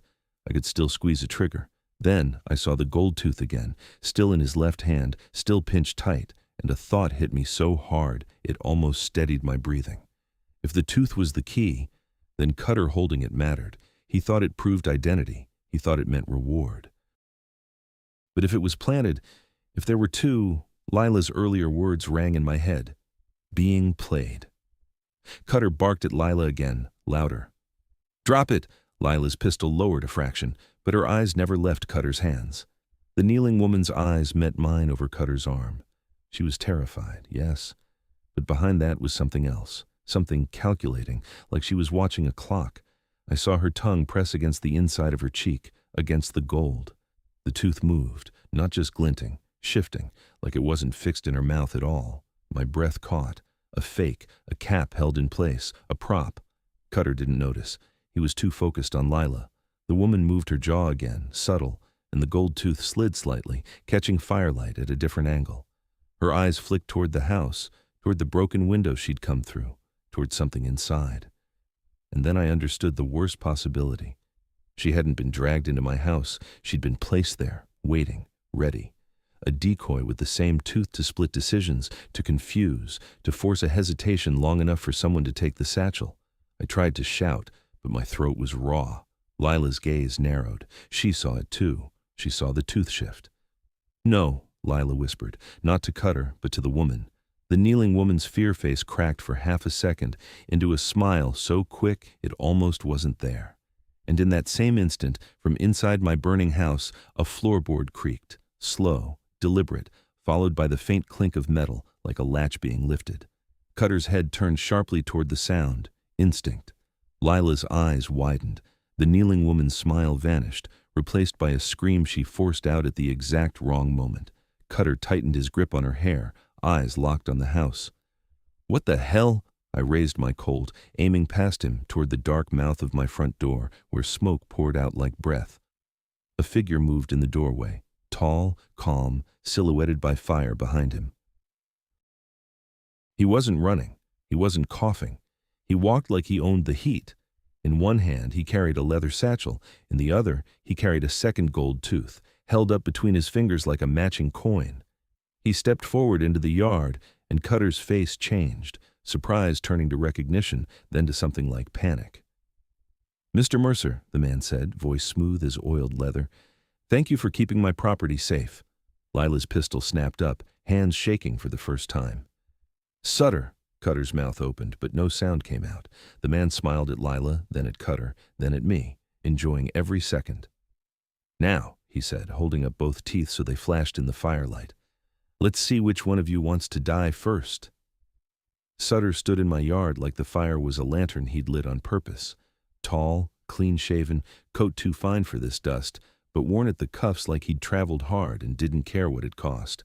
His eyes moved the way a banker's eyes move over a ledger, quick, cold, already adding up what you're worth. In his right hand, the leather satchel hung easy, as if it weighed nothing. In his left, he pinched that second gold tooth between finger and thumb, letting it catch the flames. 2 teeth, 2 identical glints, 2 lies that could buy a man a grave. Cutter's mouth worked once, twice, and finally words scraped out. "Sutter, you son of a—" Sutter's smile widened, calm as sunrise. "Careful, Mr. Lane. You're in front of witnesses." He tipped his chin toward me like I was a fence post he'd noticed. Then his gaze slid to Lila. Eliza, he said, savoring the name. Still breathing, still complicating things. Lila's pistol was up, but I could see her hands now, how tight her grip was, how the barrel trembled just enough to betray her. Not fear of gunfire, fear of him. You were supposed to be in St. Louis, she said. I was, Sutter replied. Then someone stole from me. He said it like you'd say someone misplaced a napkin. Cutter's men shifted. They didn't like this. They weren't sure who they were supposed to point their rifles at anymore. They'd come for a bounty, not a conversation with a man who looked like he could purchase a sheriff. Sutter glanced at the kneeling woman, still in Cutter's grip, hair yanked back, mouth open in sobs that didn't sound fully real anymore. Sutter's eyes flicked to her gold tooth, then to the tooth in his own hand, and the corner of his mouth twitched like he'd admired a clever trick. Ah, he murmured, you did bring the decoy. Good. The woman's sobbing hitched for half a heartbeat, like she'd forgotten to keep acting. Cutter's pistol was still under her jaw. You set me up, Cutter growled. Sutter lifted both teeth a little higher so everyone could see. No, Mr. Lane, I simply let you run toward the sound of coins. That's what you do. He turned his head slightly, speaking to the air like it belonged to him. Men like you always do. My house groaned behind him. Something inside collapsed with a heavy, hungry crash. Heat rolled out of the doorway and painted Sutter's face orange and red. He didn't blink. I forced my knees under me, dirt grinding into my palms. My shoulder throbbed in time with my heartbeat, warm blood soaking my sleeve and sticking fabric to skin. I tried to lift the Colt again, but the world tilted. Tom's voice came faint from the road, strained. Cole? Cole, you alive? The boy was on his knees in the dirt, eyes wide, one hand pressed to his cheek where he'd been hit, the other clutching that fence wire like it was the only thing keeping him from floating away. Rook lay near the wagon wheel, chest heaving, still snarling through pain whenever any of Cutter's men stepped too close. Cutter tightened his grip on the decoy woman's hair. I don't care what game you're playing, he snapped at Sutter. I came for Eliza Harrow. I came for that satchel. I came for my money. Sutter's eyes slid to the satchel in his right hand. This satchel? He swung it slightly. The leather creaked. Inside, something solid shifted with a quiet clink, like metal touching metal. Cutter's throat bobbed. Hand it over. Sutter laughed softly. You wouldn't know what to do with it. I'd sell it, Cutter said, voice thick. Just like you would. Sutter's smile didn't move. No, I'd use it. Lila's pistol stayed trained on Sutter's chest. You used me, she said. Sutter finally looked at her fully, as if she'd been a shadow and now she was speaking. I hired you. You hired me to retrieve something you couldn't get your hands on without blood, she said. Then you printed my face and my tooth on a wanted poster so every starving wolf in this territory would chase me. Sutter's eyes glinted. It was efficient. Lila swallowed hard, and her voice sharpened. That tooth was never mine. Sutter lifted the two teeth again, admiring them. No, it belonged to the stage driver. Poor man. Wrong place, wrong day, but his dentistry was useful. My stomach turned. The taste of smoke and bile and blood mixed until I couldn't tell which was which. Cutter jerked the decoy woman closer, using her as a shield. You hear that? He barked at his men. He killed the driver. He's the one. Sutter's gaze flicked to Cutter's men, and they went quiet without him raising his voice. It wasn't authority by shouting. It was the kind that lived in the certainty that consequences would come later. I didn't kill the driver, Sutter said. Cutter stared. Then who did? Sutter's eyes returned to Lila. Eliza did what she was paid to do. The rest was chaos. Chaos has many fathers. Lila's jaw clenched. You told me it was a clean job. Take the satchel. Leave no one dead. Sutter's eyebrows lifted a fraction. And if the driver reached for a pistol, if the guard panicked, if the horses bolted? That's not what happened, Lila said. And for the first time I heard something in her voice that wasn't calculation. It was memory. It was a wound. Sutter shrugged, almost gentle. Either way, the satchel ended up here. He turned his eyes to me again. And you, he said. Mr. Mercer. I tried to spit something at his boots. My mouth was too dry. What do you want? Sutter's smile widened. I want what's mine, and I already have it. He lifted the satchel a little.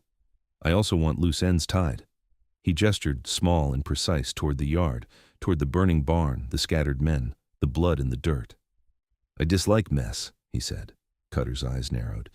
You think you can just walk out of here? You got me surrounded by fire and idiots, but I still got guns. Sutter nodded once, polite. Yes. Then he looked past Cutter to the tree line and whistled. One sharp note. It wasn't loud. It didn't need to be. From the edge of the pasture, movement broke the smoke. 3 riders emerged like they'd been waiting behind the hill the whole time. Not ragged bounty men, not starving ranch hands. These were clean, disciplined, rifles held the same way, horses trained to stand steady with gunfire and flame. They didn't rush. They didn't shout. They came in at a measured pace like they were closing a door. Cutter's men stiffened. "Who the hell are they?" Cutter demanded. Sutter didn't look at him. "Insurance." The riders spread slightly, taking angles without being told, muzzles already trained, on Cutter's men first, then on Cutter. One of Cutter's men tried to lift his rifle. A shot snapped. The man's rifle flew out of his hands, spinning. He screamed and clutched his forearm. Clean shot, not meant to kill, meant to remove options. Cutter's face drained. "You can't." Sutter finally turned his head back to Cutter. "I can." He lifted his left hand and held the gold tooth out toward Cutter like an offering. "This," he said, "was your obsession." Then he lifted the second tooth in his other fingers. "And this," he said, "was your error." Cutter's eyes flicked between them, jaw tight, nostrils flaring. "You made a copy," Sutter smiled. "Copies are easy. Belief is the real currency." The decoy woman in Cutter's grip went suddenly still, too still. Her sobs stopped. Her eyes shifted toward Sutter, waiting like she was on his side. Lila saw it. Her muzzle drifted a fraction toward the woman. "Don't," the woman said softly, no longer crying, no longer trembling. Just a calm voice, right there under Cutter's gun. My blood ran cold. Cutter blinked, confused. "What?" The woman twisted her jaw again, and the gold tooth slid free into her tongue like it was a coin. She spat it into the dirt. A plain piece of gold flashed once, then rolled to a stop near my boot. Cutter's grip loosened in shock. That's when she moved. She slammed her elbow back into Cutter's ribs hard. Cutter grunted, lost his balance, and she tore free, ducking low and sprinting toward Sutter like she belonged to him. Cutter roared and swung his pistol after her. Lila fired. Her shot hit Cutter in the shoulder. Cutter stumbled, snarling, but didn't fall. He wheeled toward Lila, fury pure and blind. "You!" Before he could fire, one of Sutter's riders shot Cutter's pistol out of his hand. The gun spun into the dirt. Cutter stood there for half a heartbeat, stunned, arm bleeding, eyes darting like a trapped animal finally seeing the trap. Sutter stepped forward, unhurried, and placed a hand on the decoy woman's shoulder as she reached him. She leaned into him like a dog returning to its owner. "Good girl," Sutter murmured. Lila's face tightened with disgust. "Who is she?" Lila demanded. Sutter's eyes stayed on Cutter. "Someone you should have been." Lila's pistol rose higher. "You're sick." Sutter's smile didn't waver. "I'm practical." He nodded at Cutter. "Mr. Lane, you have 2 choices." Cutter spat blood onto my dirt. "Go to hell." Sutter sighed, almost disappointed. "That wasn't one of the choices." One of the riders moved behind Cutter, looping a rope around his arms in a practiced motion before Cutter could react. Cutter fought, but a rifle butt hit him in the gut and he folded with a grunt, dragged to his knees. His men hesitated. Then one of them ran. A rider fired. The fleeing man went down hard, not dead, but screaming, hands clutching his leg. The rest of Cutter's men froze, weapons lowering slowly as if gravity had suddenly doubled. Sutter looked at me again, eyes calm. "Mr. Mercer, your ranch is unfortunate collateral." I tried to stand, my legs shook. "You burned my life for a satchel." Sutter's gaze flicked to the barn. "You can rebuild wood." I laughed, a wet sound. "Can I rebuild cattle? Can I rebuild a winter?" Sutter's eyes didn't change. "Perhaps." He stepped closer, stopping just out of reach of my Colt. He held the satchel slightly forward, not offering it, just displaying it like a lesson. "You took my tooth," he said softly. "You held it in your kitchen. You noticed the mark. You saw the notches. You're observant." My breath hitched. "What are you talking about?" Sutter leaned in, voice lowering, intimate despite the gunfire and flames. "Men who notice details can be useful." Lila's pistol snapped fully to Sutter's head. "Back away from him." Sutter didn't even glance at her barrel. He kept his eyes on me. "She thinks she's the only one with choices," he said, almost amused. Lila's voice cracked with fury. "Cole, don't listen." Sutter raised a hand, and one of his riders shifted his rifle toward Tom by the wagon. Tom froze, eyes wide, hands half lifted. My blood turned to ice. Sutter's tone stayed gentle. "I don't like to threaten," he said. "It's crude. But you understand leverage, Mr. Mercer. You've lived under it all your life. The bank, the drought, the winter, men like Lane sniffing for weakness." He pointed subtly at the smoking ruin of my barn. "That weakness is gone now. Burned out." He tapped the satchel once with his finger. "What's in here can buy you land that doesn't starve. Water rights, cattle, a new start." Lila snarled. "He's lying." Sutter smiled at her finally. "Am I?" Then back to me. "I'm offering you work." My throat tightened. "Work doing what?" Sutter's eyes gleamed, and for the first time I saw what he truly was, something worse than a bounty hunter, a man who didn't need to chase a reward because he printed them. "Recovering what belongs to me," he said, "from people who think they can steal and hide." Lila's voice rose, sharp, desperate. "Cole, he'll bury you, he'll use you, then he'll put your name on a poster too." Sutter's smile stayed calm. "Maybe." He nodded toward Cutter, kneeling and bound, panting through pain. Mr. Lane thought he was hunting Eliza Harrow. He never understood he was hunting my story. Cutter glared up, spitting. "You're dead if you let me live." Sutter tilted his head. "I'm not letting you live." Cutter's eyes widened for the first time, real fear flashing through the hate. "You can't just—" Sutter looked to one of his riders. The rider stepped behind Cutter and raised his rifle to the back of Cutter's head. Lila screamed. "No!" I shouted. "Wait!" Sutter's eyes stayed on me as if this was the moment he cared about. "Yes?" he asked, polite. My mind raced. Cutter dead meant no bounty men chasing, maybe. It also meant the only man left holding the strings was Sutter, but Cutter alive meant Cutter coming back for revenge, and my ranch was already ashes. I swallowed smoke and blood. "If you kill him, the sheriff will come." Sutter smiled. "The sheriff is already mine." The rider's finger tightened. Cutter sucked in a breath like he was about to spit one last curse, and the rifle fired. The rifle shot didn't sound like thunder. It sounded small, final, like a nail being tapped into dry wood. Cutter's body jerked once, then folded forward into the dirt at my feet. The back of his hat flopped sideways. Blood darkened the ground in a slow, spreading stain that the firelight made look black. For a heartbeat, nobody moved. Not Cutter's men, not Tom, not the boy, not even the decoy woman at Sutter's side.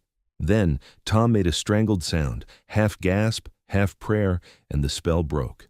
One of Cutter's men screamed and bolted for the pasture. Another dropped to his knees with his hands up, babbling. The third tried to reach for a rifle on the porch, but one of Sutter's riders leveled a gun at his chest and said, "Calm as a sermon, don't." The man froze.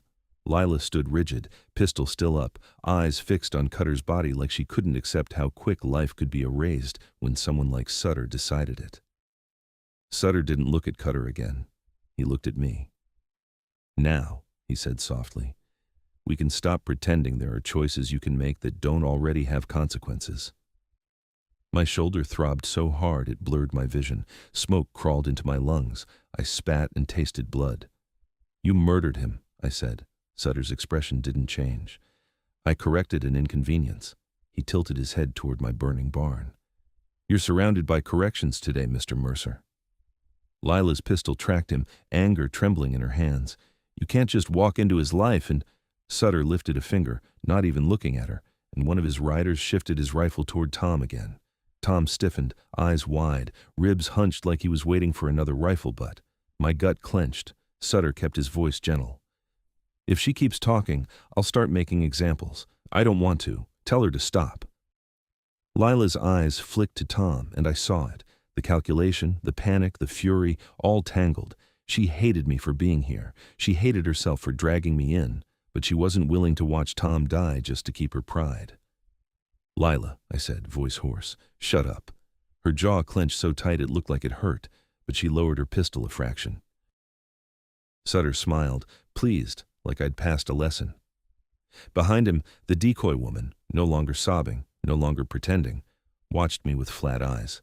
She was young maybe, but there was something old in how still she stood. She didn't flinch at Cutter's body. She didn't look at the flames. Her gaze stayed on the satchel like it was the only real thing on earth. Sutter followed my eyes to her. "She's called Nora," he said, as if we were exchanging introductions at a dance. She's good at disappearing into whatever story you need. Lila's voice came low, venomous. You branded me with a tooth and replaced me with a puppet. Sutter's eyes cooled. I replaced you with someone who obeys. Nora's mouth didn't move. If she felt anything, it stayed buried. My barn popped again, and a section of roof collapsed with a roar, sending a plume of sparks up into the twilight. Heat rolled across the yard, pushing us back in small steps. My house wasn't far behind. The porch beams were black and glowing. Through the broken window, I could see the inside choked with smoke. The table where I'd set my coffee pot was gone, either burned or hidden behind the gray. My life was turning to ash while Sutter stood here making offers like it was business. I forced myself upright. My legs wobbled, but I stayed on my feet. Colt in my right hand hanging low, not raised, not yet. You said work, I rasped. What kind? Sutter's gaze dropped to my pistol, then back to my eyes. The kind that keeps you alive. That ain't an answer, he nodded, conceding. Transport, protection. If you're as observant as I think, you can learn other tasks. Lila barked a bitter laugh. He wants a new handler. A rancher with nothing left is cheap. Sutter's eyes flicked to her. And you, he said, are the reason his ranch is burning. Your opinion is irrelevant. Lila's face flushed with rage, but she didn't raise her gun again. She watched Tom instead, like his breathing was a cord around her throat. Sutter stepped closer to me, satchel still in his right hand. The leather looked scorched on one edge, but not burned through. He'd protected it from flame like it was a baby. You keep staring at it, I said. Because you're curious, he replied. Curiosity is useful. It's also dangerous. He turned the satchel once, showing me the clasp. It wasn't a normal clasp. There was a small brass plate with tiny holes like a lock that took pins, not a key. You can open it? I asked before I could stop myself. Sutter smiled without warmth. Not with your hands, Lila stiffened. Cole, don't. Not with your hands, Sutter repeated louder, and one of his riders snapped his rifle a fraction higher at Tom, as if reminding us who controlled the volume of this conversation. Sutter's eyes stayed on me. This satchel opens with knowledge. I swallowed smoke. What's in it? Sutter's tone softened. Something the territory will kill for in 10 years. Something the railroads will kill for sooner. Lila's voice came through clenched teeth. Land deeds. Sutter's eyes slid to her, amused. Deeds are paper. Paper burns. He lifted the satchel slightly, and the clink inside sounded again. Metal on metal. Then what? I said. Silver? Gold? Sutter's smile sharpened. Names. That word hit harder than any bullet. Tom blinked. The boy's eyes widened. Even Lila went still, like she'd been slapped. Names of who? I demanded. Sutter nodded toward the west, toward nothing but smoke and horizon. Men who own judges, men who own sheriffs, men who own the river water you'll beg for come July, men who financed the stage shipments and wanted the records erased. Lila's voice dropped. You're blackmailing half the territory. Sutter's smile returned, smooth. No, I'm securing what I built. He glanced at Nora. And I'm removing variables. Nora's eyes didn't flicker. She waited. I stared at Cutter's body, then at my burning barn, then back at Sutter. A man like him didn't need to threaten with a gun when he could threaten with a system. You used that tooth, I said, voice shaking with anger. You used it to turn everyone into a dog chasing a bone. Sutter nodded, almost proud. It worked. You put it on a poster, I said. Why the hell would you risk that much attention? Sutter's eyes narrowed just slightly. Attention is manageable when you can direct it. He tapped the gold tooth between his fingers. A mark, a rumor, a simple identifier. It turned hunters toward her and away from me. Lila's pistol rose a fraction without her deciding. You were inside my life the whole time. You were inside mine, Sutter corrected. You just didn't know it. The wind shifted and a wave of smoke swept across the yard. I coughed hard, pain tearing through my shoulder, knees buckling. I caught myself on my good hand, palm in dirt. Sutter watched me like he was assessing whether I could still be useful. You're bleeding, he observed. Yeah, I said, breathless. And you're talking. Sutter nodded toward one of his riders. Patch him. The rider moved toward me with a small roll of cloth and a bottle. I jerked my Colt up instantly. Don't touch me. The rider froze mid-step. Sutter didn't look bothered. He's trying to save your life. I didn't ask, I snapped. Sutter's eyes stayed on mine, calm. You will, soon. Behind him, the decoy woman, Nora, shifted her weight for the first time. She leaned down near Cutter's body and picked something up from the dirt. Cutter's gold tooth, the one he'd been holding. She wiped it once against her skirt and held it out to Sutter. Sutter took it without looking. 2 teeth again, in his hand, identical in the firelight. He placed one back into his pocket. The other he kept out, rolling it between his fingers. Then he looked at me and held it toward me like an offer. "Take it," he said. My stomach tightened. "Why?" Sutter's voice was soft, almost kind. "Because you're going to learn what it feels like to hold a person's life in something small." Lila hissed. "Don't." I didn't move. Sutter waited, patient as a noose. The rider behind him shifted his rifle toward Tom again, the barrel drifting like a slow threat. Tom's eyes met mine. He didn't beg. He didn't have to. His face said everything. "Don't let me die here." I took the tooth. It was warm from Sutter's fingers and hotter from the nearby fire, and for a second it felt like holding a coal. The etched mark caught the light. I turned it and saw it clearly now. 2 tiny letters stamped so faint you'd miss them if you didn't already know to look. H.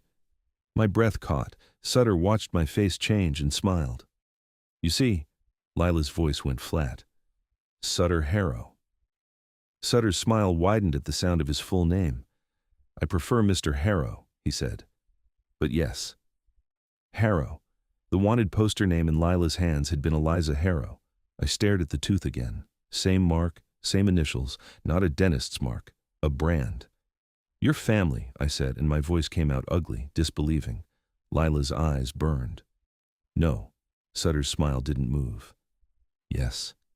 The word fell into the yard like a stone into a well. Lila shook her head slowly, like denial was a physical act. "You're lying." Sutter's eyes softened, just a fraction, in a way that made him more dangerous. "Eliza, my sister, always dramatic." The boy made a small sound, half gasp, half choke. Tom whispered, "Sister?" Lila's pistol trembled again. "My brother is dead." Sutter nodded, almost sympathetic. "That's what Father told you, wasn't it?" Lila's face drained. "Don't say him," Sutter shrugged. "A man of vision, a man who understood that blood is just another kind of contract." My mind tried to catch up, wanted poster, tooth, satchel full of names, and now this, family. Sutter's eyes stayed on Lila. "You were always supposed to come back," he said. "You ran instead. You became a problem." "So I solved it," Lila's voice cracked with rage. "You solved it by putting my face on a bounty poster."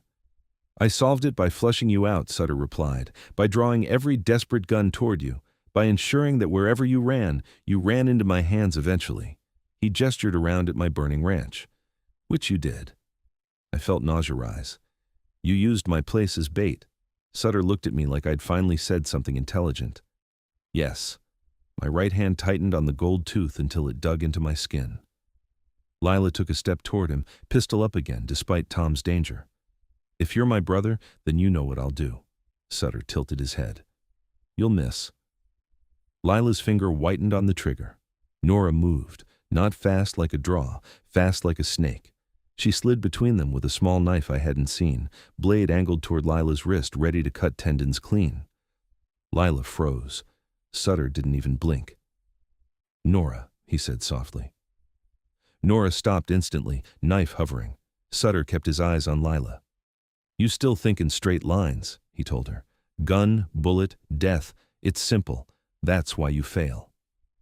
He turned his head slightly and spoke to his riders without raising his voice. "Bring the wagon closer." 2 riders moved, calm, disciplined, stepping around flames, around Cutter's corpse, as if the yard were a worksite. One grabbed the bay's bridle, another took the wagon tongue. Tom tried to protest. A rifle butt lifted slightly in warning. Tom shut his mouth.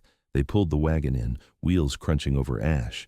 The boy stumbled backward, scared, eyes flicking everywhere. Sutter looked at me again. "Now," he said, "the deal." I swallowed. "You said you'd give me a new start." Sutter nodded. "You'll get it, not for free." "What's the first job?" He pointed with his chin toward the road, eastward. "You'll drive that wagon. You'll take us to Red Hollow." My stomach dropped. "Town? The sheriff?" Sutter smiled. "The sheriff will greet me." Lila's voice went tight. You're going into town with Cutter dead? Sutter's eyes glinted. Cutter will be found by men who owe me. They'll swear he died in a scuffle with his own. The story will be clean. He said story like it was a tool. Then he looked at me. And you, Mr. Mercer, will walk into Red Hollow with a wounded shoulder and a ruined ranch, and you will look like a man who needs money. I stared at him. What's that got to do with anything? Sutter's smile widened. Because the bank in Red Hollow will open its ledger for you, and when it does, you'll ask for a loan. A big one. Lila's eyes sharpened. No, Sutter ignored her. You'll sign papers, you'll take money, and you'll place it where I tell you. Tom whispered, That's robbery. Sutter's eyes flicked to him. No, it's debt. He stepped closer to me again. Your ranch was already failing, Mr. Mercer. I simply hastened what the weather was already doing. Now you'll take a loan you can't repay, and you'll do it gladly because you'll believe it's your only way to rebuild. My throat tightened. And then what? Sutter's voice was calm. Then that bank becomes mine. Lila's voice came out strangled. You're going to ruin them, Sutter smiled. They've been ruining men like Mercer for decades. I'm just changing the direction of the river. I looked at my burning barn. I thought of Halverson's polite smile in his ledger of debts. I thought of winters and droughts and crawling desperation. Sutter was right about one thing. The trap had been there before he arrived. He'd just stepped into it and pulled the chain. I forced air into my lungs. And if I refuse? Sutter's eyes drifted to Tom, then to the boy, then to Rook, panting on the dirt. I don't like threats, Sutter said softly, but I do like certainty. Nora shifted the knife in her hand, subtle, like a reminder. My fingers tightened around the gold tooth again. The letters S.H. bit my skin. Lila stared at me, eyes fierce and pleading at once. Cole, don't. Sutter watched us both with quiet amusement, like he was watching two animals decide which direction to run. The flames behind him cracked louder as my porch beam finally gave way and crashed, sending sparks into the yard. The wind kicked, and a wave of heat pushed smoke into our faces. Sutter didn't move. He leaned slightly toward me, voice dropping so only I could hear. Here's the truth, he murmured. You can hate me, you can try to kill me, you can run, but you'll still be poor, still be hunted, still be desperate. Or you can work for me and become a man nobody can corner again. His eyes held mine, steady and cold. And if you ever want your ranch back, he whispered, you'll do exactly what I say. Something inside me went quiet. Not surrender, not agreement, a kind of clarity. I nodded once, slow. Sutter smiled like he'd just bought land. Good, he said, and stepped back. Get on the wagon. I climbed up with my good arm, shoulder screaming. Tom stared at me like he didn't recognize me. The boy's eyes were wide, wet, furious. Lila didn't climb in. She stood in the yard, pistol still in her hand, smoke curling around her like a veil, eyes locked on Sutter with a hatred so pure it made the air feel colder. Sutter walked past her toward the wagon, satchel tucked under his arm, Nora at his side. As he climbed up, he leaned toward Lila and said softly, with a smile only she could see, You're coming too. Lila's jaw clenched. Or what? Sutter's gaze drifted toward the dying glow of my barn. Or I'll make sure you never have another place to stand. Lila held his eyes for a long, deadly second. Then she climbed onto the wagon. Tom snapped the reins with shaking hands. The bay lurched forward, hooves clopping through ash, pulling us away from my burning home. The road swallowed us, dust rising behind like a curtain. We rode in silence for a mile, then two. The only sounds were wheel creaks, the bay's labored breathing, Rook's quiet panting. We'll act alone. You will go into the bank, we'll act alone. You will go into the bank, you will ask for Mr. Halverson. My stomach tightened at the name. And you will say, Sutter continued, that you've come into a private inheritance. I turned my head sharply. What inheritance? Sutter smiled, eyes on the road. The one you're about to create, Lila's voice cut in, harsh. He won't get away with this forever. Sutter's smile didn't change. Forever is a childish word. Nora's eyes met mine briefly, flat, empty. Then she looked away. We rolled closer to Red Hollow, the first real buildings coming into view, the smell of town mixing with smoke still clinging to my clothes. And then, as we passed the last rise before the main street, I saw the sheriff's office lamp burning bright. On the wall outside the saloon, a fresh poster flapped in the wind. Lila's face, the gold tooth drawn in crude ink, and beneath it, in bold letters, a second name I hadn't seen before. Mine. Cole Mercer, wanted for aiding and abetting. My breath stopped as Sutter leaned forward to look at it, and the smile on his face turned sharp, almost delighted, like he hadn't expected that part. Interesting, he murmured. Then he whispered so low only I could hear. Looks like someone is hunting you too. The poster flapped like it was laughing at me. My name, my real name, in thick ink. Wanted for aiding and abetting. Under it, a rough sketch of my face that looked nothing like me, and enough like me to get me killed by any man who wanted to feel righteous for a minute. Tom pulled the wagon down from the rise slower than he meant to, like his hands didn't trust the reins anymore. The bay's hooves clicked onto packed town dirt, and the sound of it, civilized, regular, felt wrong after the wildfire noise of my ranch burning. Red Hollow was smaller than people pretended. One main street, 2 saloons if you counted the one with the broken sign, a feed store, a church that stayed quiet most days, a sheriff's office with a lamp that never went out because the sheriff liked people to remember where law lived. And there it was, the sheriff's office lamp burning, steady as a threat. Men on the boardwalk turned their heads as we passed.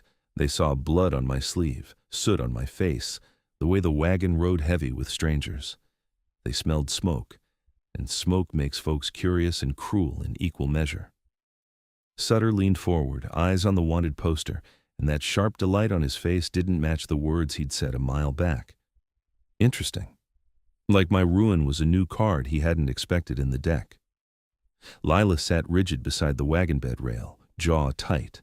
Nora sat calm as stone, hands in her lap, watching the street like she was counting exits.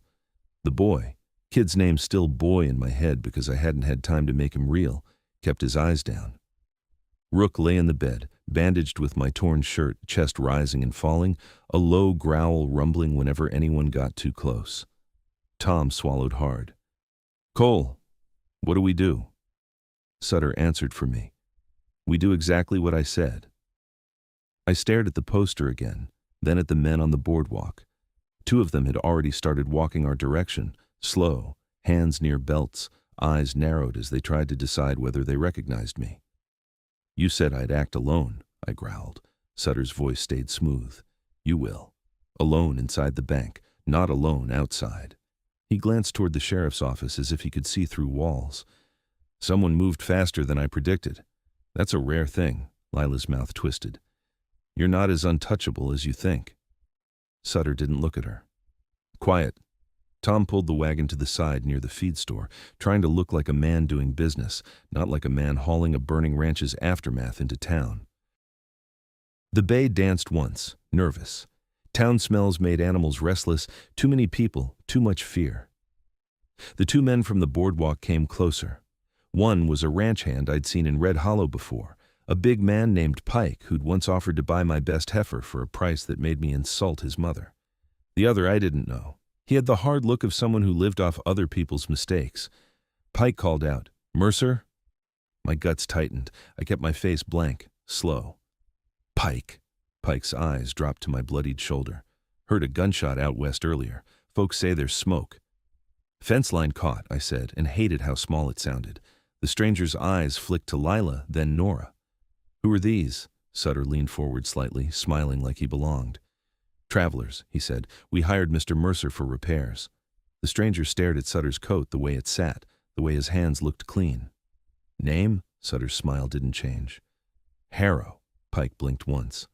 "Harrow, as in," Sutter cut him off gently, "as in my family does business across 3 counties. Pike's expression shifted. Fear, respect, confusion. Men like Pike were used to power that wore sweat and boots.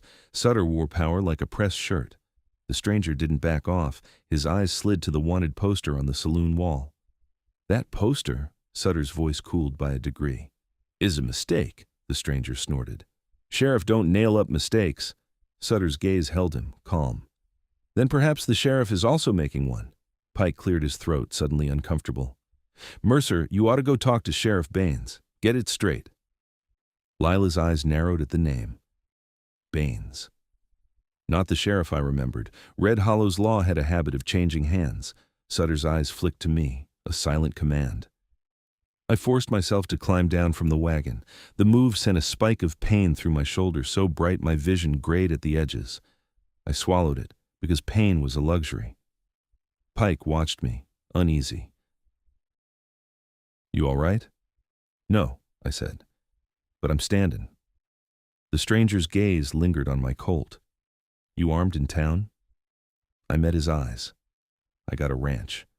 I was armed before your mother ever met your father. The stranger's jaw tightened. Pike shifted like he wanted to be anywhere else. Sutter leaned closer to me, voice low. Do not go to the sheriff. You go to the bank. I hissed. My name's on a wanted poster and you want me to walk into a bank and ask for a loan. Sutter's mouth barely moved. That poster is a net. If you run, you tighten it. If you behave, you make it useless. And if someone recognizes me inside, Sutter's eyes were flat. Then you will learn how quickly men decide they've always disliked you. Lila spoke under her breath, bitter. He wants you visible. He wants the town to see you. Sutter didn't deny it. He just said to me, go. I started down the boardwalk. Each step felt like stepping into a barrel aimed at my chest. Eyes followed me. Women in doorways, men leaning on posts, a kid with a dirty face holding a string tied to a tin can toy. The saloon door swung open and laughter spilled out. Then it died when someone noticed the wanted poster and noticed me under it. A man stepped out, broad, red-faced, the kind who took pride in being loud. He squinted at me, then at the poster, then back at me. Well, I'll be damned, he said. My hand hovered near my Colt without touching it. He spat to the side. Mercer, you running with outlaws now? I forced my voice steady. I'm running with Smoke and bad luck. He laughed once, sharp. Sheriff'll love that. Behind him, inside the saloon, I heard chairs scrape, boots shifting, a lot of little movements, hungry movements. I kept walking. The bank sat 2 doors down, clean front, fresh paint, a sign that said, Red Hollow Trust. Like trust was something you could nail to wood. Inside, I knew the smell, ink and paper and sweat. Men came out of banks smaller than they went in. I pushed the door open. A bell chimed, bright and wrong. The inside was cool compared to the smoke outside. Counters, bars, a tall desk. A clerk with a thin mustache looked up, eyes flicking immediately to my shoulder, to my soot, to the way my clothes hung like they'd been through a war. Mr. Mercer, he said, and his voice held a question. Need to see Mr. Halverson, I said. The clerk's eyes narrowed. Mr. Halverson isn't... A door behind the desk opened and a man stepped out like he'd been listening. Not Halverson. Younger, slicker, hair neatly combed, vest crisp. His eyes were pale and alert. Cole Mercer, he said, smile tight. We've heard about your trouble. My stomach tightened. And you are? He offered a hand that didn't reach far enough to touch me. Mr. Grant, I've recently assumed Halverson's responsibilities. So Halverson was gone. The ledger moved, but the teeth stayed. Grant's eyes flicked past me to the street, then back. You should be careful walking around town today. I kept my face still. Why's that? Grant's smile thinned. There are posters. I saw. And you still came in, he said, like that made him curious. That suggests either innocence or a great deal of confidence. I leaned my good shoulder against the counter, making myself look more stable than I felt. Or desperation. Grant's eyes glinted. Yes, that too. He gestured toward his office door. Come in. I walked through the bank like I wasn't walking into a trap. His office smelled of tobacco and old leather. Behind his desk, a safe door sat like a black mouth, quiet and heavy. Grant sat, folded his hands. Let's speak plainly. You're bleeding. Your ranch is burning. You're in town with strangers, and your name is on a wanted poster. That's plain, Grant nodded. So tell me what you want before the sheriff decides to walk in here. My throat tightened. Sutter's words echoed. Private inheritance. I came into something, I said carefully. Money. Not from here. Grant's eyebrows lifted, polite interest. From where? Family back east, I lied, and the lie tasted like ash. Grant leaned back slightly, watching me. You don't strike me as a man with East Coast family money. I forced a laugh. Most days I don't strike me that way either. Grant's eyes stayed sharp. How much? I could almost feel Sutter behind me, guiding my tongue like a hand on a rein. 2,500, I said. Grant didn't blink. That's substantial. I need a loan on top of it, I said, and the words felt like swallowing nails. To rebuild, to restock, to get water rights if I can. Grant's smile turned into something else, hunger wrapped in politeness. How much loan? 5,000. He exhaled softly like he was impressed. You want to mortgage your land for $5,000 with a ranch that already struggles? I leaned forward. I need it now, before spring's gone. Grant's eyes flicked to my shoulder again. And where is this inheritance currently? In transit, I said. I can show proof. Grant's smile tightened. Proof is an interesting word. In a town like this, people say it when they mean they want us to trust them without the trouble of evidence. My pulse hammered. I can get it. Grant tapped a finger once on his desk. Your timing is unfortunate, Mr. Mercer. What timing? He reached into a drawer and pulled out a folded sheet of paper. He slid it across the desk. It was the same poster. My name. My face. The words, aiding and abetting. Grant's voice stayed calm. If the sheriff asks, I cannot lend money to a wanted man. I'm not wanted, I said, and my voice rose despite myself. It's a lie. Grant's eyes stayed cool. Lies are dangerous when they're printed. Now, tell me, Mr. Mercer, who paid for this ink? My blood turned cold. I don't know. Grant leaned forward slightly. Yes, you do. I stared at him, and for a second, I saw it. The way his eyes watched me, not like a banker watching risk, but like a man watching a rope tighten.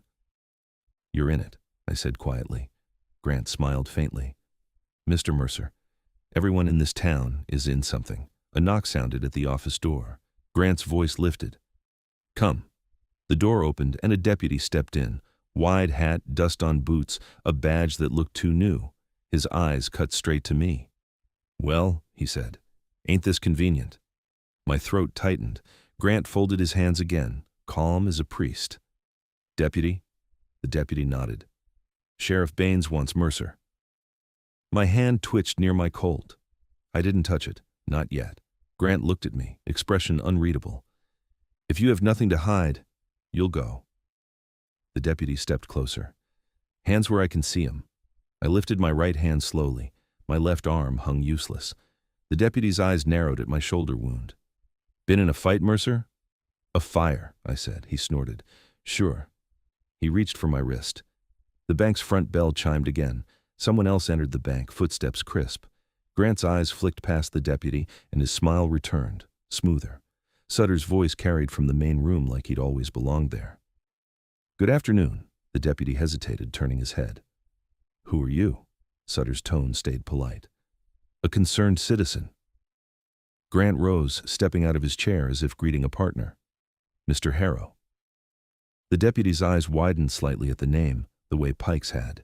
His grip on me loosened without him deciding. Sutter appeared in the doorway, coat clean, satchel not visible now, Nora behind him, expression blank. Lila wasn't with them. That hit me like a fist. Where was she? Sutter's eyes slid to me, then to the deputy, then to Grant. This seems tense. Grant's smile stayed fixed. Mercer is wanted. Sutter looked mildly surprised. Wanted? For what? The deputy lifted the poster. Aiding and abetting Eliza Harrow. Sutter's eyebrows rose in practiced concern. Eliza Harrow. He said it like he'd never heard the name before. The deputy nodded. She's an outlaw. Stage robbery, murder, gold tooth. Whole territory's looking. Sutter sighed softly, like the world was inconvenient. And you think this wounded rancher is part of that? The deputy shrugged. Posters say so. Sutter's gaze slid to the poster, then back to Grant. Where did the sheriff get this? Grant's smile didn't move. Town's safer when people are informed. Sutter's voice cooled. Informed by whom? Grant met his eyes. By those with an interest in order. Sutter nodded slowly, as if he understood the language. Then he stepped fully into the office, closing the door behind him with calm hands. The deputy stiffened. Hey, Sutter cut him off gently. Deputy, if you'd be so kind, stand outside. The deputy blinked. Sheriff said. Sutter's smile returned, and it wasn't friendly. Stand, outside. The deputy hesitated, then looked at Grant. Grant's eyes gave a tiny nod. Permission. The deputy's jaw tightened, but he backed out of the office and closed the door, leaving the three of us inside with the safe and the posters and the smell of ink.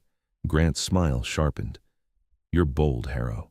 Sutter leaned against the desk casually, like a man inspecting merchandise. I'm efficient. Grant's gaze flicked to me. You brought trouble to my bank. Sutter's eyes stayed on Grant. You printed the poster. Grant's smile didn't waver. I did. My chest tightened. Why? Grant finally looked at me fully. Because Mr. Harrow is not the only man who directs attention, Mr. Mercer. Sutter's expression stayed calm, but the air changed, tightened like a string pulled.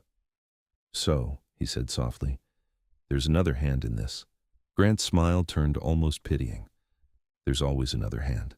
Sutter's eyes narrowed. Who do you work for? Grant opened his mouth. The bank bell chimed again, sharp.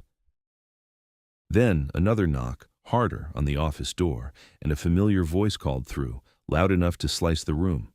Open up! Sheriff Baines! Grant's eyes flicked to Sutter, and for the first time his smile faltered, just a hair. Sutter didn't move. He just looked at me, and his calm voice dropped to something almost intimate. Mr. Mercer, he murmured, this is the part where you learn whether you're useful. Then he reached into his coat, pulled out the gold tooth, and placed it gently on Grant's desk, right next to my wanted poster, like a signature.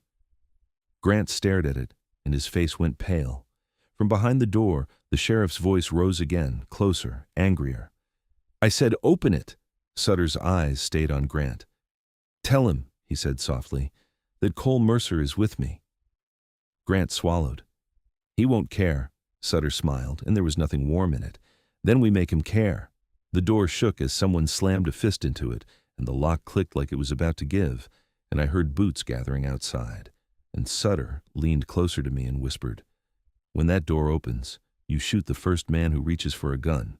And my blood went ice cold because I realized he wasn't asking. He was making sure my hands were too dirty to ever walk away again, and the door splintered, and the office door exploded inward in a spray of splinters and dust. A man filled the frame, broad shoulders, badge on his vest, revolver already half drawn like he'd kicked indoors his whole life and never once had to apologize. Behind him crowded two deputies and a third man with a shotgun held low, impatient. Sheriff Baines. His eyes locked on me first. The wanted poster had done its work. He saw a criminal before he saw a rancher. Cole Mercer, he said, voice thick with satisfaction. You picked a fine place to hide. My Colt was still holstered. My right hand hovered near it like a man deciding whether he wanted to live another hour. Sutter's whisper still rang in my ear. Shoot the first man who reaches. Baines's fingers tightened around his revolver grip. Grant stood behind his desk, pale, staring at the gold tooth sitting on the wood like it was a judge's seal. I watched Baines's hand. Not his face, not his badge. His hand. Baines took one step in, boot-crushing splinters, and his revolver came up just a fraction, not pointing yet, but angling toward my chest. I drew and fired. The sound in that small office was violent enough to feel like a punch. Smoke snapped out of my barrel. My wrist jolted. Baines's revolver flew from his hand, skittering across the floor like a kicked tin cup. Baines's face twisted, shock flooding in after pain. His right hand clamped his forearm. Blood ran between his fingers. For half a second, time went thick and sticky. Then everything broke loose. A deputy yelled, "Gun!" The man with the shotgun lurched forward, barrel rising, eyes wide. Sutter moved like he'd been waiting for the exact shape of this moment.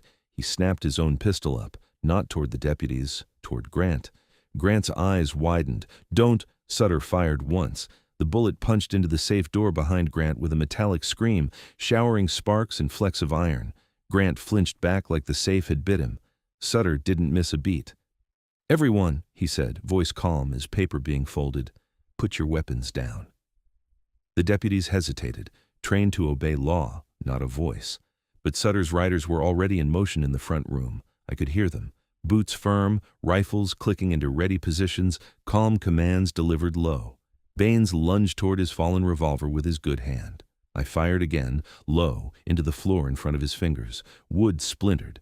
Baines froze, breathing hard, eyes burning up at me with hate that was suddenly personal. "You shot the sheriff," one deputy barked.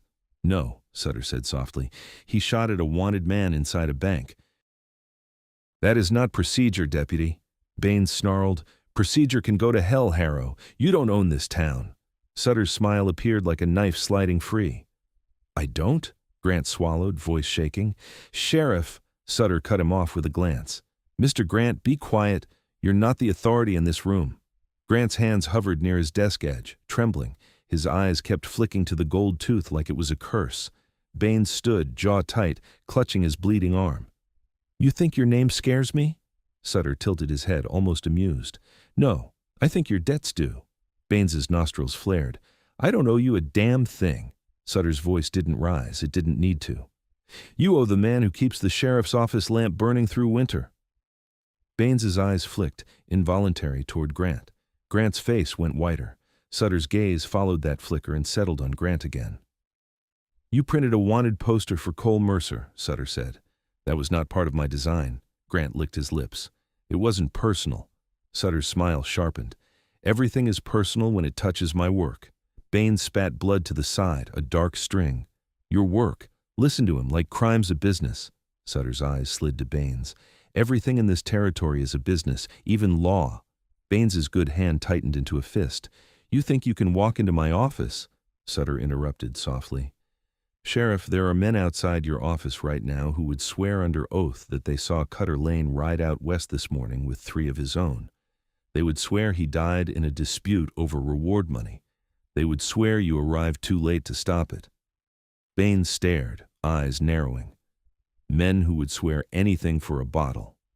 Sutter nodded. "Yes." Grant finally found his voice again, brittle. "Sheriff, please. This is not—" Sutter's pistol lifted slightly toward Grant's throat, and Grant went silent like a candle snuffed. The deputies shifted, uncertain. One of them looked like he wanted to rush me, and my body tensed, right hand ready, shoulder screaming. Sutter's voice stayed calm. "Deputies, back out, now!" They hesitated. From the front room, a new voice carried in, clipped and firm. "Do what he says." Not Sutter's rider, a woman's voice. My pulse spiked. Lila. She stepped into the doorway behind the deputies, soot on her cheeks, hair loosened, pistol in her hand. But she wasn't alone. Behind her was Pike, pale and sweating, and 2 more men from town holding rifles they'd fetched in a hurry. Their eyes bounced between the badge, the blood, and Sutter's calm smile like they couldn't decide who they were supposed to fear more. Lila's gaze met mine for a heartbeat. No softness, no apology. Just a hard look that said, "You're alive, that's all." Then she looked at Sutter like she wanted to put a hole in his head so badly it hurt. Baines saw her and his face changed, anger turning to greed. "There she is," he growled. "Eliza Harrow." Lila lifted her pistol a fraction. "Sheriff Baines, you want me? Come take me." Baines's deputies tensed, but none of them moved. The room was too crowded with gun barrels, too many stories colliding. Sutter didn't look at Lila. He spoke to Baines.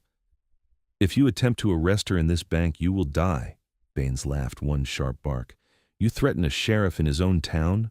Sutter's eyes stayed calm. "I'm not threatening. I'm stating a future." Baines's gaze flicked to the deputies, then to the townsmen behind Lila, then back to Sutter. He was measuring numbers now. How many guns? How much loyalty? How much fear?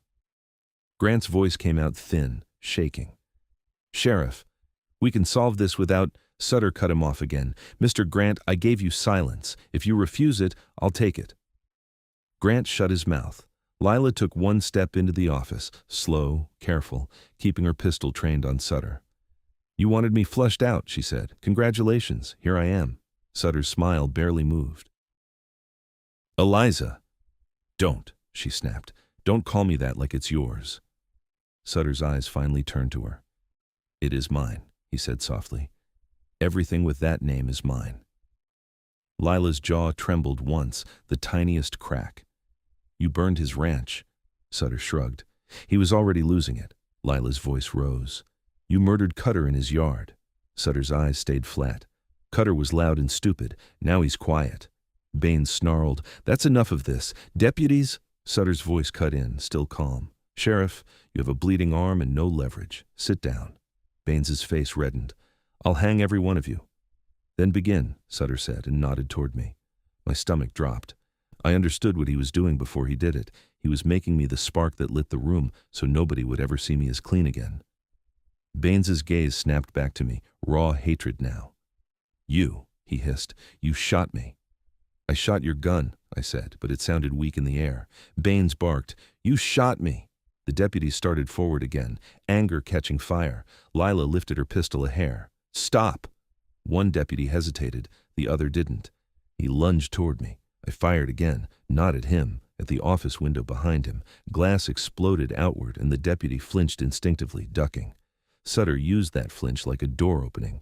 He grabbed Grant by the collar, yanked him forward over the desk with surprising strength, and slammed Grant's face down next to the gold tooth. Grant cried out. Sutter spoke to the room like he was holding court. This man, he said, printed a poster naming Cole Mercer. He did it without my instruction. Baines's eyes narrowed. So you admit you're behind the rest of it? Sutter smiled. Sheriff, you are not smart enough to hear my admissions. Grant gasped, face pressed to wood. Harrow, please. Sutter leaned close to Grant's ear. Who told you to print it? He whispered. Grant's eyes darted, panicked.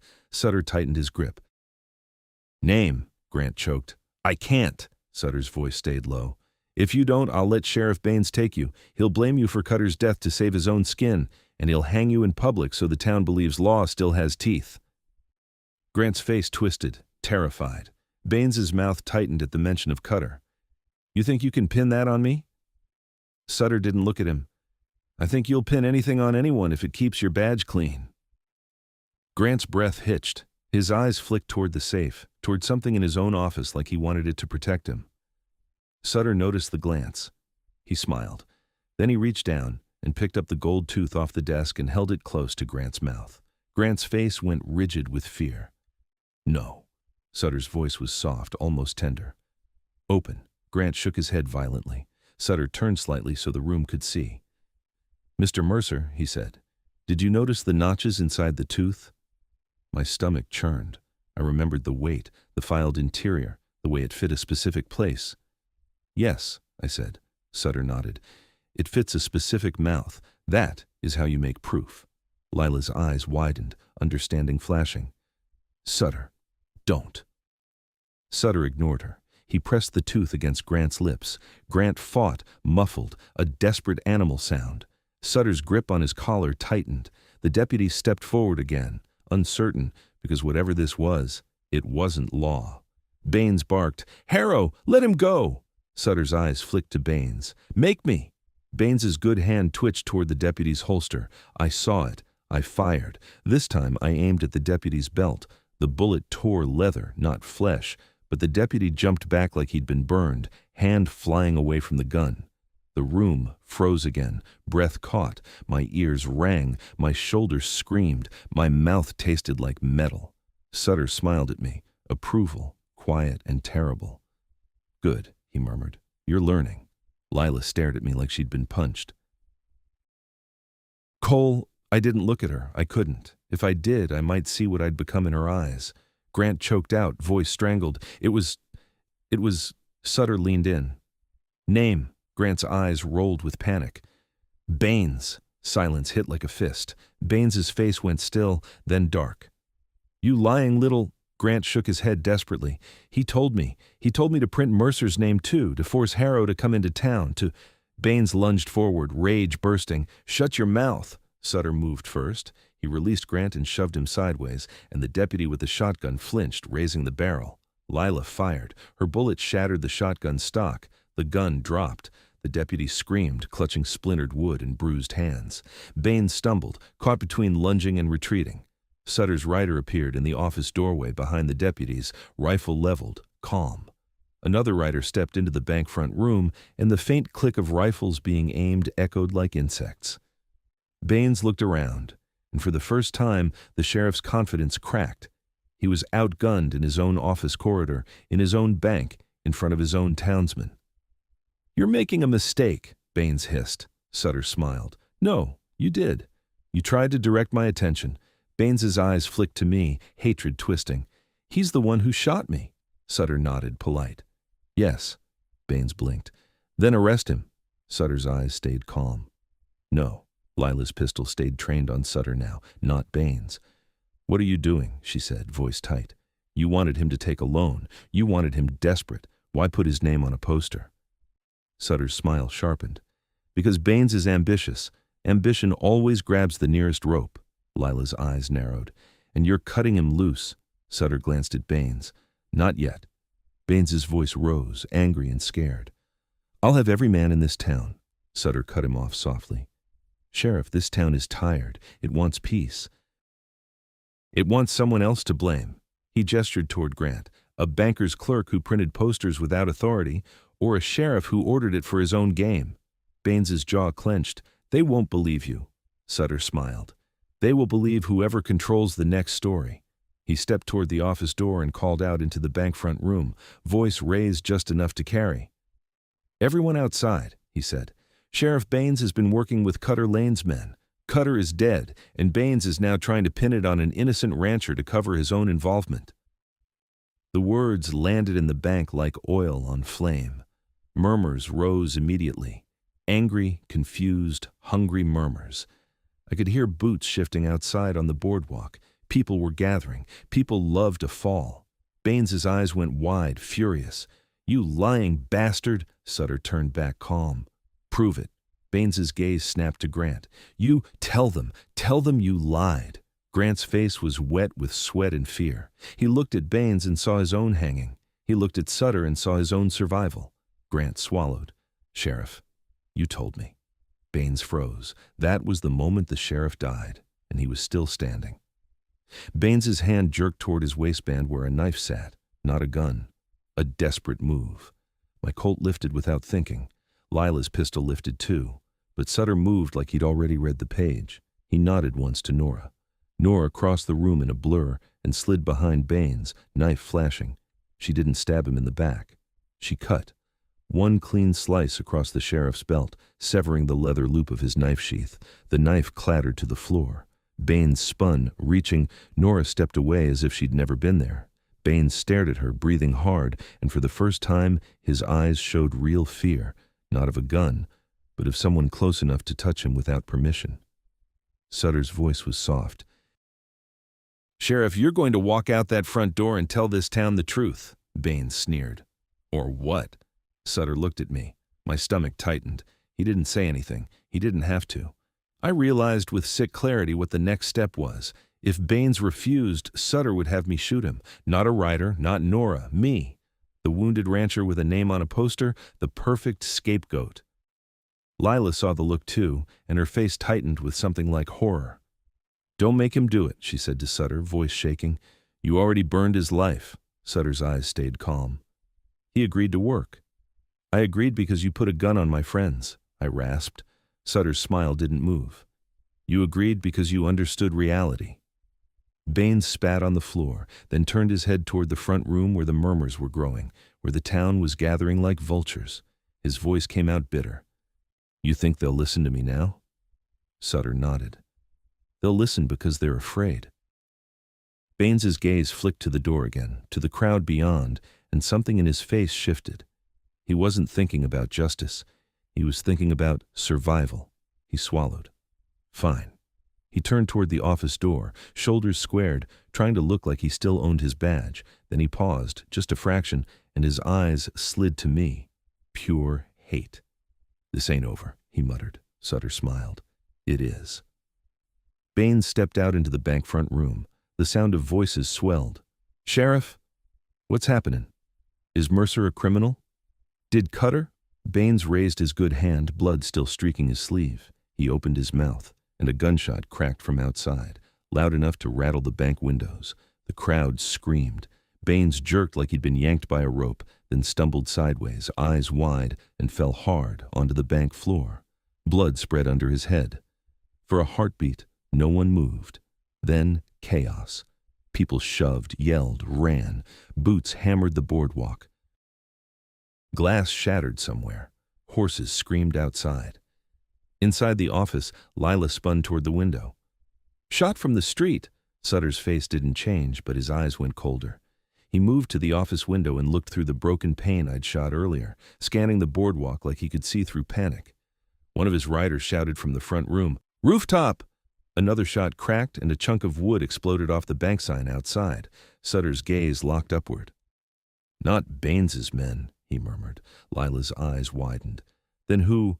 Sutter's head turned slowly toward Grant, who was trembling behind his desk like a mouse under a boot.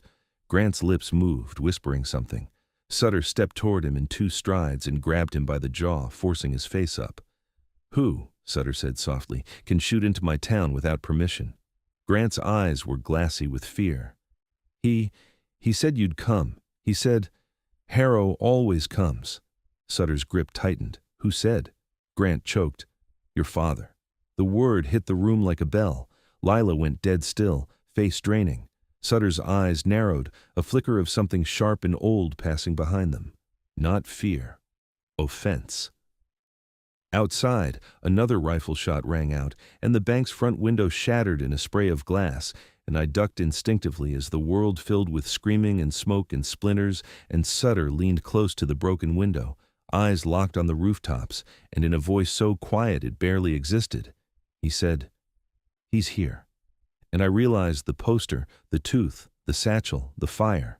None of it had ever been the main trap, and the next shot cracked so close the air itself seemed to tear, and glass rained across the bank floor like hard, glittering hail. Someone screamed my name outside, maybe warning, maybe accusation, and the sound twisted with panic into a kind of animal noise. I ducked behind the office desk, right hand still clamped on my Colt, left arm hanging useless, blood soaking my sleeve darker with every heartbeat. The air tasted like powdered wood and burnt lamp oil. Sutter didn't duck. He leaned into the broken window frame as if bullets were weather he could simply ignore. His eyes tracked the rooftops with a calm that made my skin crawl. Nora was at his shoulder, knife out, head tilted like she was listening for footsteps above us. Lila crouched near the filing cabinet, pistol steady, eyes wide and furious. "Your father," she breathed, like saying it might summon him. Sutter's jaw tightened for the first time since I'd met him. It was small, but it was real. "He shouldn't be," he said.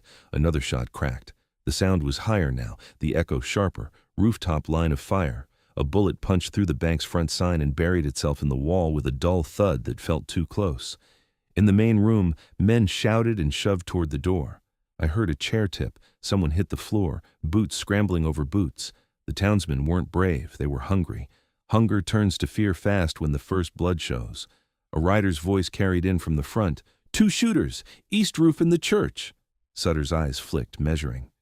"He brought a choir," he murmured. Lila hissed, "Who are they?" Sutter didn't answer. He looked at Grant instead. Grant was half slumped behind his desk, face slick with sweat, eyes darting like he wanted to crawl into the safe.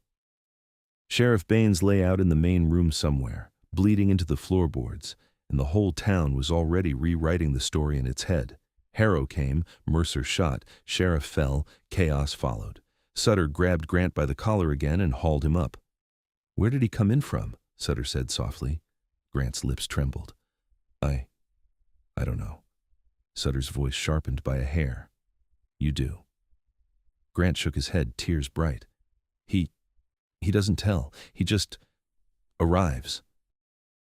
And then everything moves." Lila's eyes burned. "You mean he's been here? In Red Hollow?" Grant swallowed hard. "Weeks. That landed like a bullet in my ribs. Weeks. My ranch was just a piece he'd been waiting to knock over." Sutter's gaze went distant for a split second, then snapped back. "If he's here," he said, "he wants the satchel." Lila's voice was flat. "He always wanted it." Sutter's mouth tightened. "No, he wants me." A shot hit the office wall behind Sutter, close enough to shower plaster onto Nora's hair. Nora didn't blink.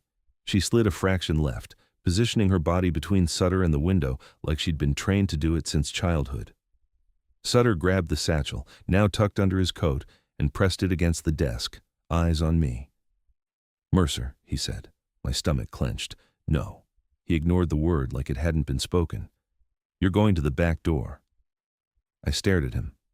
"What?" He spoke calmly, as if assigning chores. "You and Tom will take the wagon around behind the feed store. You'll head out of town east along the creek. You'll keep low. You'll keep moving." Lila's head snapped toward him. "And you?" Sutter's eyes stayed on me. "I'm staying." Lila's voice rose. "You're insane." Sutter's smile came back thin. "I'm inevitable." He leaned closer to me, just enough that only I could hear over the shouting. "My father's the kind of man who wins by making others dirty. He put your name on that poster because a clean rancher is a liability. A desperate outlaw is a tool." I swallowed, throat raw. "So what am I now?" Sutter's eyes held mine, steady. "Useful." He shoved the gold tooth into my palm. The letters SH bit my skin again like a brand. Then he pressed something else into my hand. Folded paper, stiff. A banknote? No, a slip. "Give this to Tom," he said. "If anyone stops you, you show it. They'll let you pass." I glanced at the paper. One word, written in clean, precise ink. "Halt." And beneath it, a small stamp, a circle with a notch. The same crude symbol Hank had drawn on his scrap before he died. My blood ran colder. Lila saw the symbol and her face drained. "That mark," she whispered. Sutter's voice stayed calm. "Father's network." Grant's voice cracked. "He'll kill everyone in this town if you don't—" Sutter's eyes snapped to Grant. "He'll kill everyone in this town regardless. He doesn't believe in witnesses." Grant made a choking sound. In the main room, someone screamed again. Not panic, pain. A man had been hit. Sutter nodded toward Nora. "Back passage." Nora moved to the wall behind Grant's desk, yanked open a narrow panel I'd never have noticed, and revealed a cramped corridor, black and tight. A hidden route bankers used when the town decided they were the enemy. Lila's eyes flashed. "You had an escape route and still let Baines bleed out there," Grant whispered. It's not for sheriffs." Sutter shoved Grant down into his chair like he was done with him. "Mercer," he said again. "Now." I wanted to argue. I wanted to raise my Colt and empty it into Sutter's calm face. I wanted to run back out into the street and scream at the town that I wasn't who the poster said I was. But my ranch was ash. My name was ink, and my shoulder was leaking strength into my boot. I nodded once. Same nod I'd given on the road when my barn burned. That quiet clarity again. Not surrender. A decision to stay alive long enough to choose the right moment to kill the right man. I turned to Tom, who had stumbled into the office doorway, eyes wide, dust and blood on his shirt. "Tom," I barked. "Back door, wagon, now." Tom blinked. "Cole." "No arguing," I snapped. "Move." The boy stumbled in behind him, pale, furious, eyes darting for Lila. Rook tried to stand and nearly collapsed, but he forced himself up anyway, limping toward me like he'd crawl if he had to. Lila grabbed my sleeve with her free hand. "Cole," she said low, "don't trust him." I met her gaze. "I don't." "Then don't do what he says." I leaned in, voice rough. "If I don't, Tom dies, the boy dies, and you die. Then I die after." Her jaw clenched. She understood. That was what made her eyes burn. Sutter watched us like he was watching the last seconds of a deal closing. "Go," he said. Another shot hammered outside. The bank bell chimed wildly as someone slammed into the door. A horse screamed. The town was tearing itself apart in the street. Nora slipped into the hidden corridor and motioned, fast, urgent, silent. Not for me, for Sutter. But the passage was there, and we were going to use it whether she liked it or not. I grabbed Rook's collar with my good hand, half dragging him. Tom went first, hunched low, the boy right behind him. Lila hesitated, one heartbeat, then followed, pistol still up, eyes never leaving Sutter. Sutter didn't come. He stepped back from the office door and let us disappear into the dark corridor like we were freight. The passage was tight enough that my wounded shoulder scraped the wall every few steps. I bit down hard, tasted copper, kept moving. The air was stale, old dust and bank secrets. Ahead, faint light, another exit. We emerged behind the bank into an alley that smelled like horse piss and wet wood. The sounds of the street were muffled here, but still violent. Shouts, gunfire, glass breaking. Tom looked at me, shaking. "Where's Harrow?" "Staying," I said. Tom's eyes widened. "He's going to get killed." "Maybe," I said, and didn't mean it. Lila stepped out last, eyes flicking upward to the rooftops. She listened, head tilted, then jerked her chin toward the feed store. "Wagons around the corner." We moved fast, keeping to shadows, slipping behind barrels and stacked crates. A man ran past the far end of the alley, screaming about the sheriff being shot. Another shouted that Eliza Harrow was in town. Names became weapons in seconds. We reached the wagon, tucked behind the feed store like Tom had left it. The bay was sweating, eyes rolling. The boy scrambled into the bed, pulling Rook up with him. Tom grabbed the reins. I handed Tom the folded slip with the symbol. "If someone stops you, show that." Tom stared. "What is it?" "A permission slip from hell," I said. "Just do it." Lila climbed onto the tailboard, scanning the rooftops. "They'll cut us off at the East Road." "Then we don't take it," I said. Tom's mouth opened. "Cole, I don't know any other—" "I do," Lila cut in, sharp. "Creek line, low, Mudhide's tracks." Tom snapped the reins. The wagon lurched into motion, wheels crunching over gravel. We rolled toward the back lane that ran behind the church. The church bell tower loomed above, dark against smoke. Somewhere up there, a rifleman shifted. A shot cracked. The bullet punched into the feed store wall behind us, showering splinters. The boy ducked, cursing. Lila raised her pistol toward the bell tower. She didn't fire. Not yet. She was tracking the rhythm. "3 count," she murmured. "He's firing in threes." Tom swallowed. "What's that mean?" "It means he's disciplined," she said. "It also means we can move between shots." We reached the lane by the church. My pulse hammered. Every window looked like a muzzle. Every roofline looked like a grave. Then, a figure stepped out from behind the church. Older man, hat low, long coat carrying a rifle like it was part of his arm. He raised his hand, palm out. "Stop." Tom hauled the reins. The wagon jerked to a halt. The man's face was lined like carved wood. His eyes were pale, cold, familiar in a way my body recognized before my mind did. Not because I'd seen him, because Sutter had that same stillness behind his smile. Lila's breath caught. "No." The man's gaze slid to her and his mouth twitched, almost amused. "Eliza," he said. Lila's pistol snapped up. "Stay back." He didn't. He stepped closer, slow, deliberate, rifle still down but ready, like he didn't consider her gun a real problem. Then his eyes moved to me. To the blood on my sleeve, to my soot-black face, to the gold tooth still clenched in my fist. His smile widened, thin and satisfied. "Cole Mercer," he said, as if tasting the name. My throat went dry. "Who are you?" The man tilted his head toward the bank where distant gunfire still cracked. "I'm the man your friend believes he can outgrow," he said softly. He lifted his rifle slightly, not aiming at me, aiming at Tom on the seat. Tom froze, eyes wide, reins slack in his hands. The boy whispered, "Cole!" Rook growled, low and feral, even with pain. Lila's voice came out tight, almost pleading despite her anger. "Father!" The word hit like a hammer. The older man, Harrow Sr., smiled like a God-hearing prayer. "There you are," he said, and his voice stayed soft, almost kind. "I've been waiting?" Harrow Sr.'s rifle stayed low, but the way it pointed at Tom's chest might as well have been a nailed cross. Tom's hands went stiff on the reins. The bay snorted, sensing the hard stillness in the air. The boy pressed back into the wagon bed, eyes huge, one hand hovering near Rook like the dog could turn into a shield. Lila's pistol didn't waver, but her face did, just a fraction, like the world had shifted under her feet. "You shouldn't be here," she said, voice tight. Harrow Sr. smiled as if she'd greeted him politely. "You don't get to decide where I am." His eyes slid to me again, slow, measuring, then to the gold tooth clenched in my fist. "Ah," he murmured, "so Sutter has finally started branding his helpers." I didn't loosen my grip. The tooth's edges dug into my palm. "If you're Harrow," I said, "then you're the one pulling strings."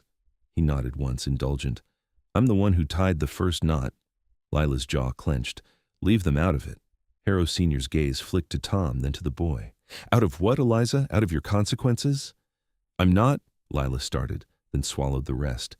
Harrow Sr.'s smile sharpened. "Not what?" Not Harrow? He chuckled softly.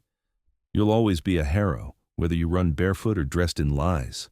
Tom's voice cracked. Sir, we don't want trouble. We're just...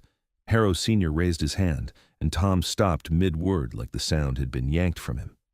Quiet, Harrow Sr. said, not harsh, just final. Men talk when they're afraid. I prefer accuracy. His rifle lifted a fraction higher toward Tom, and I felt a cold pressure in my chest. A man like this didn't need to shoot to control a room. He made the idea of shooting do the work. I shifted my Colt in my right hand, still low.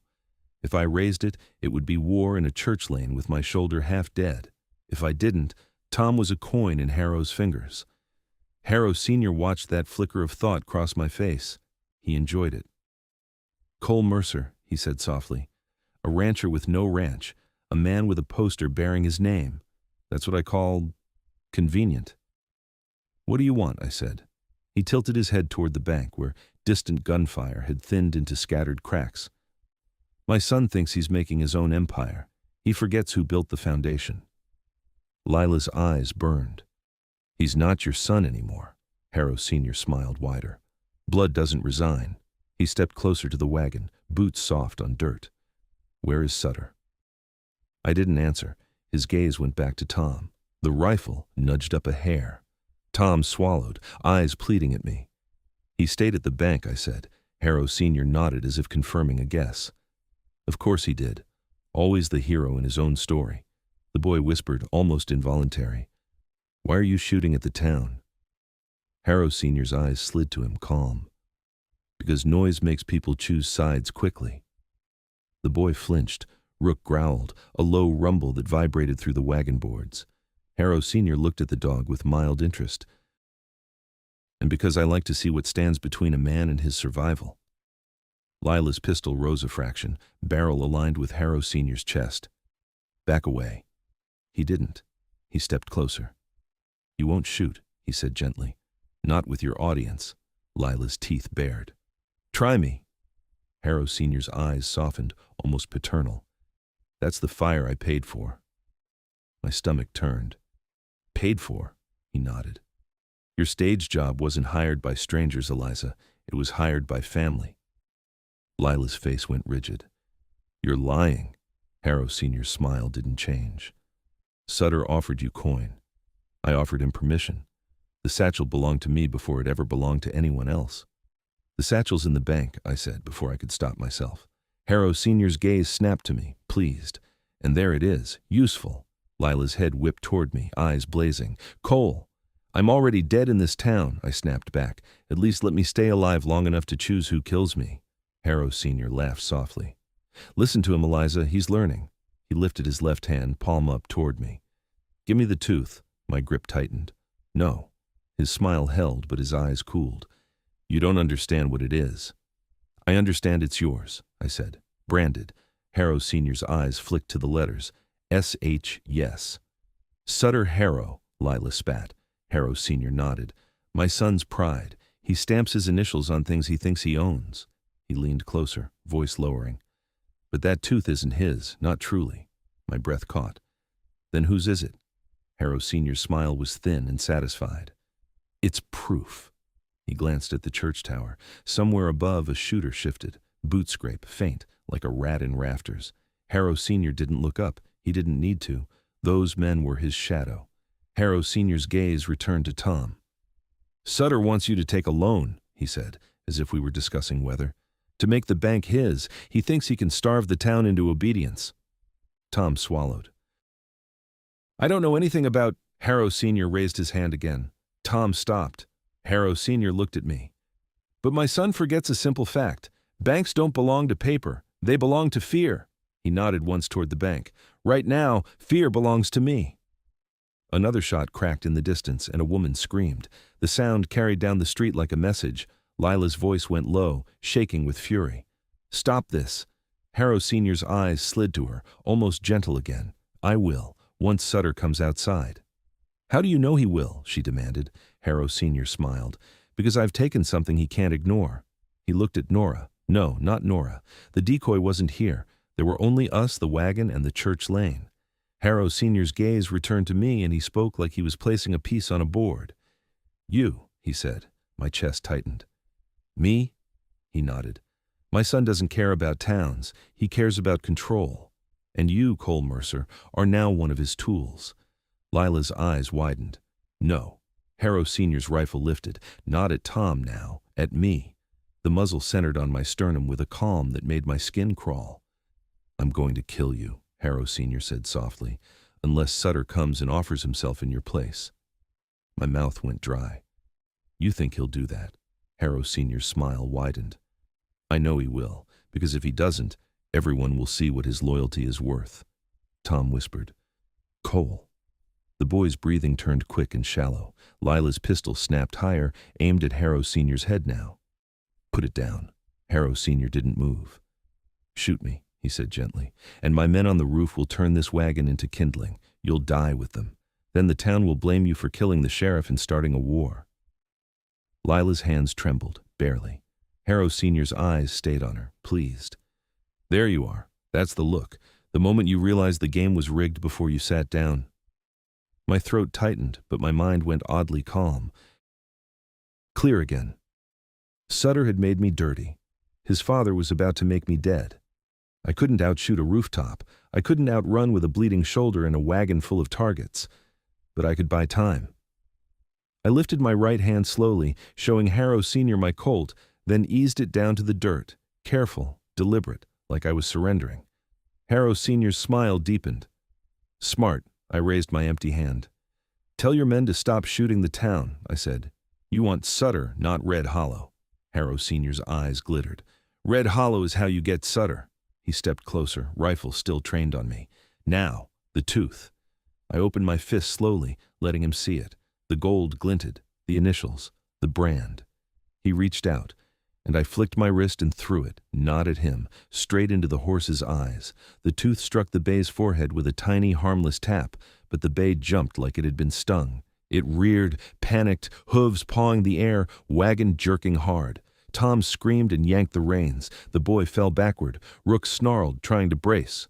Harrow Sr.'s rifle jerked off my chest for the first time. That was all I needed. I lunged forward with my good arm and slammed my shoulder, my bad shoulder, into Harrow Sr.'s rifle barrel anyway, using pain like a weapon. The impact was sickening. White flashed in my vision, but the muzzle shoved sideways. Lila fired, not at Harrow Sr. At the church bell rope above the lane. The shot severed it clean. The bell rope snapped, and the heavy bell above us swung once hard, groaning like a waking beast. The bell clanged, one massive, deafening note that shook the lane and made every horse in earshot panic. The bay screamed and bolted forward, wagon lurching violently. Harrow Sr. stumbled back, momentarily disoriented by the bell's thunder. Tom seized the moment like a drowning man grabbing air. He whipped the reins and the bay surged, dragging the wagon forward down the lane. The boy clung to the sideboard, eyes wild. Rook slid across the wagon bed, scrambling. Lila jumped onto the tailboard in one motion, boots hitting wood, pistol still in hand. She hauled herself in and shouted at Tom, "Creek, now!" We rocketed past Harrow Sr. as the bell's echo rolled through town like a warning of the end.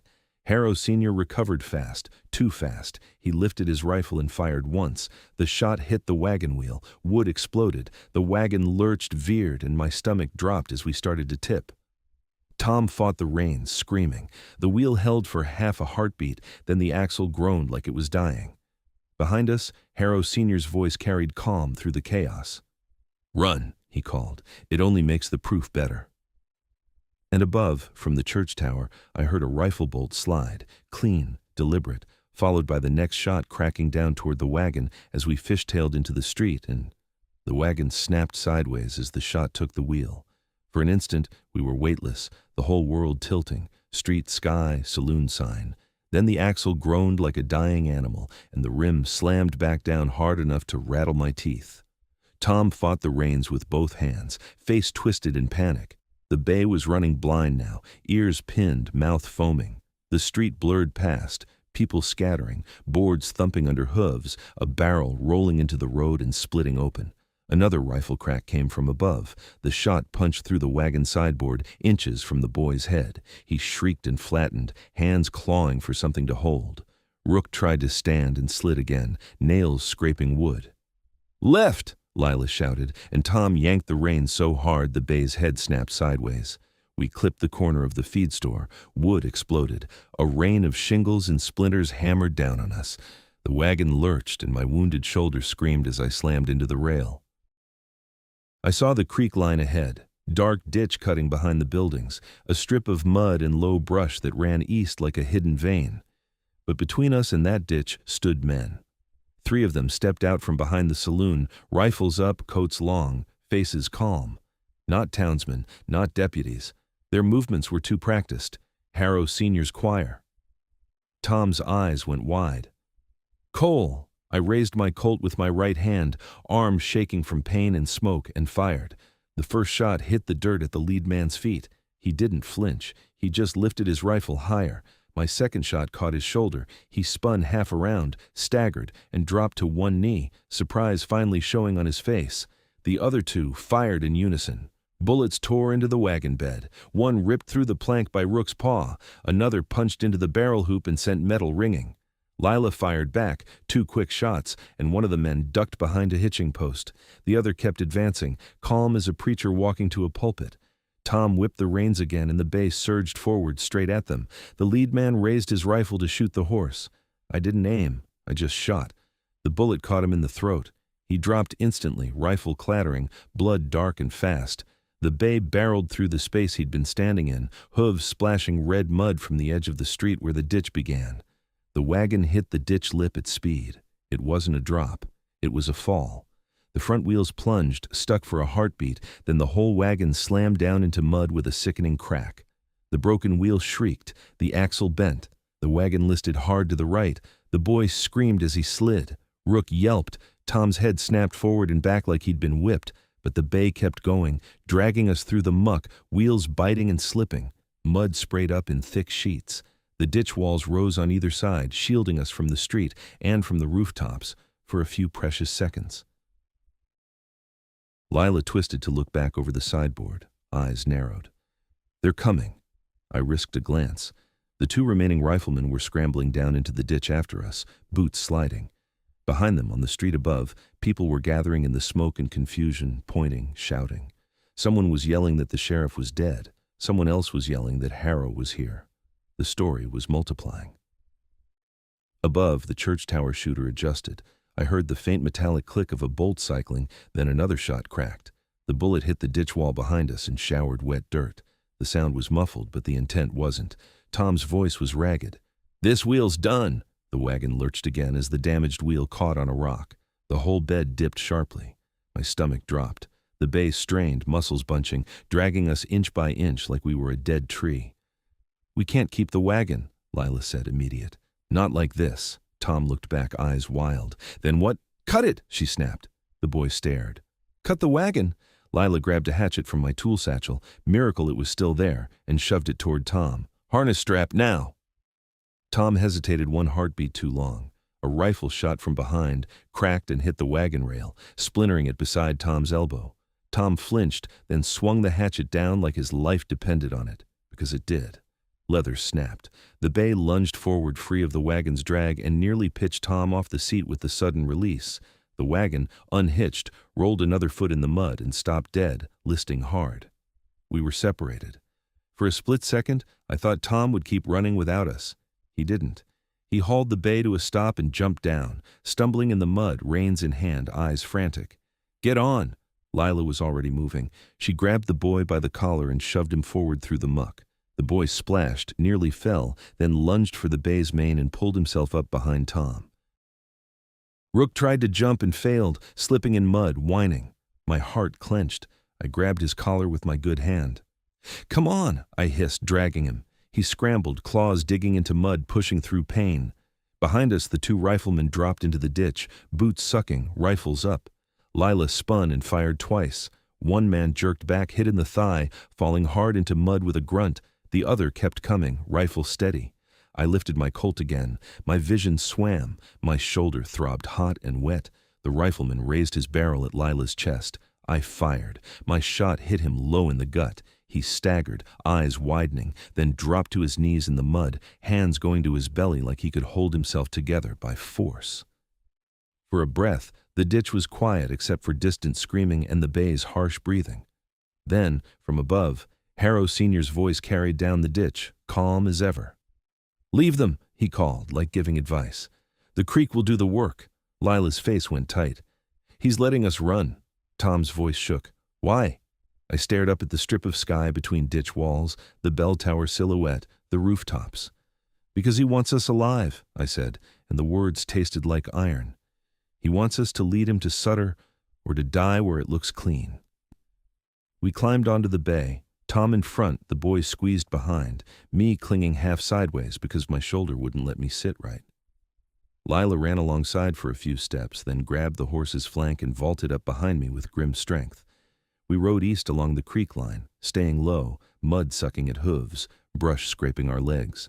The town noise faded behind us, replaced by the wet slap of water and the bay's labored breathing. I looked back once. On the rise above the ditch, Harrow Sr. stood watching, rifle resting easy in his hands, coat hanging straight. He didn't chase, he didn't hurry. He simply watched us leave like a man watching a trap door close after he's already dropped the bait. Then he raised 2 fingers to his mouth and whistled, one sharp note. From the trees farther east, answering whistles came back. My blood turned cold. Lila heard it too. Her body went rigid behind me. "They've got men ahead," she said, voice tight. Tom's hands clenched the reins. "We're boxed." The creek narrowed ahead into a cut where the banks rose steep and close, water running faster between rocks. The kind of place a horse couldn't turn around. I could see shapes there now. Dark figures on the bank, rifles angled down, waiting. And at the center of them, standing on a flat rock like it was a stage, was a man in a clean coat with a calm smile. Sutter. He raised a hand slightly as if greeting us. My stomach dropped. Lila's voice came out like a broken blade. He didn't stay at the bank. Sutter's smile widened as we rode straight into the choke point, and he called out over the rushing water, calm and loud enough for us to hear. "Cole," he said, "I told you my father would come." Then he glanced past me, straight at Lila, and his voice sharpened just enough to cut. "And I told you he'd take something from me." He nodded once. One of the men on the bank shoved a figure forward into view, hands bound, head bleeding, clothes torn. Grant. Grant's eyes locked on mine, frantic, pleading. Sutter's smile didn't move. "Now," he said, "you're going to choose which Harrow you obey." The creek choke point swallowed sound and space alike. Water hissing over rocks, banks rising tight, brush clawing at our legs. Men stood above us on both sides with rifles angled down like they owned gravity. The bay slowed on its own, sensing it had nowhere to go. Sutter stood on the flat rock at the center like a preacher at an altar, coat clean, boots dry, eyes bright with control. Beside him, Nora held a lantern low, not needed for light, needed to make faces visible, to make fear visible. Grant was on his knees in the gravel, wrists bound behind his back. Blood ran from a cut at his hairline into his eyebrow, making one eye blink red. His mouth opened once like he wanted to plead, but no sound came out. Lila's body went rigid behind me. Tom's hands locked on the reins until his knuckles whitened. The boy's breath came quick and shallow. Rook growled low, exhausted, wounded, still trying to stand between us and the world. Sutter raised a hand, calm. "Easy," he called. "No need for anyone else to bleed." From the bank to our left, another figure stepped into view. Harrow Sr.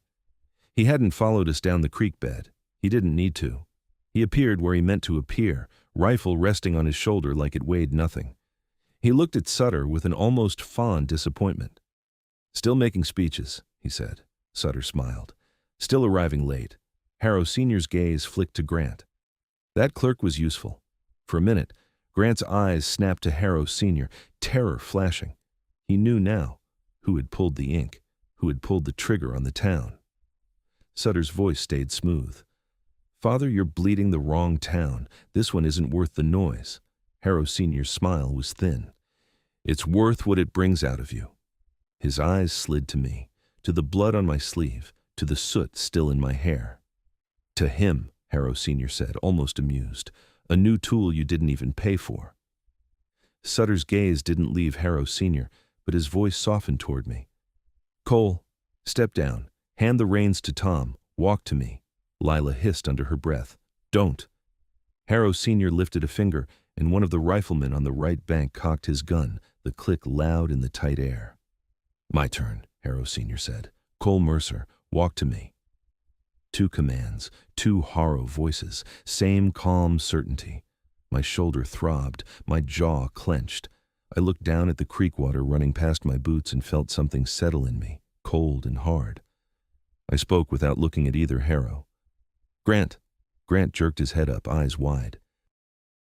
Can you stand? I asked. Grant swallowed. I think so. Sutter's smile faltered a fraction. Cole, don't make this complicated. Harrow Sr. chuckled softly. Let him. Complications reveal loyalty. Lila leaned close behind me, voice like a blade pressed to my ear. If you move wrong, they'll shoot Tom, or the boy. I know, I whispered back. Tom's voice cracked. Cole, I raised my right hand slowly, palm out, Colt visible but not aimed, a small gesture that said I wasn't starting a gunfight. Not yet. I'm not choosing either of you, I said, loud enough for both banks to hear. You want a choice? You're going to pay for it. Sutter's eyes narrowed. Pay. I looked straight at Sutter. You want obedience, you'll buy it. Right now. Harrow Sr.'s smile deepened, entertained.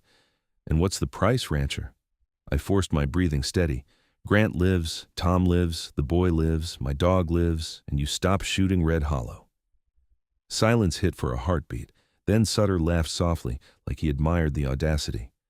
You're negotiating with men who don't negotiate. Harrow Sr. nodded.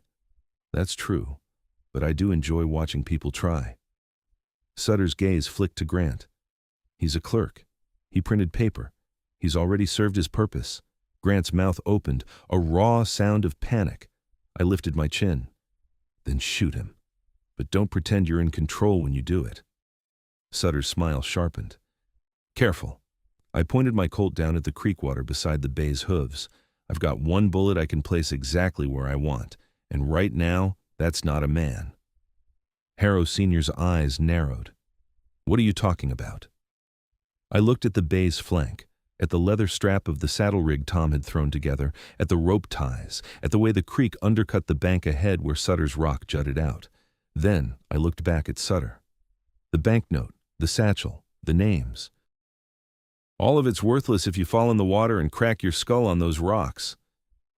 Sutter's smile didn't move, but his eyes hardened. He understood threat when it wasn't aimed at flesh. Harrow Sr. watched, pleased. There it is, he murmured. He's learning to threaten properly.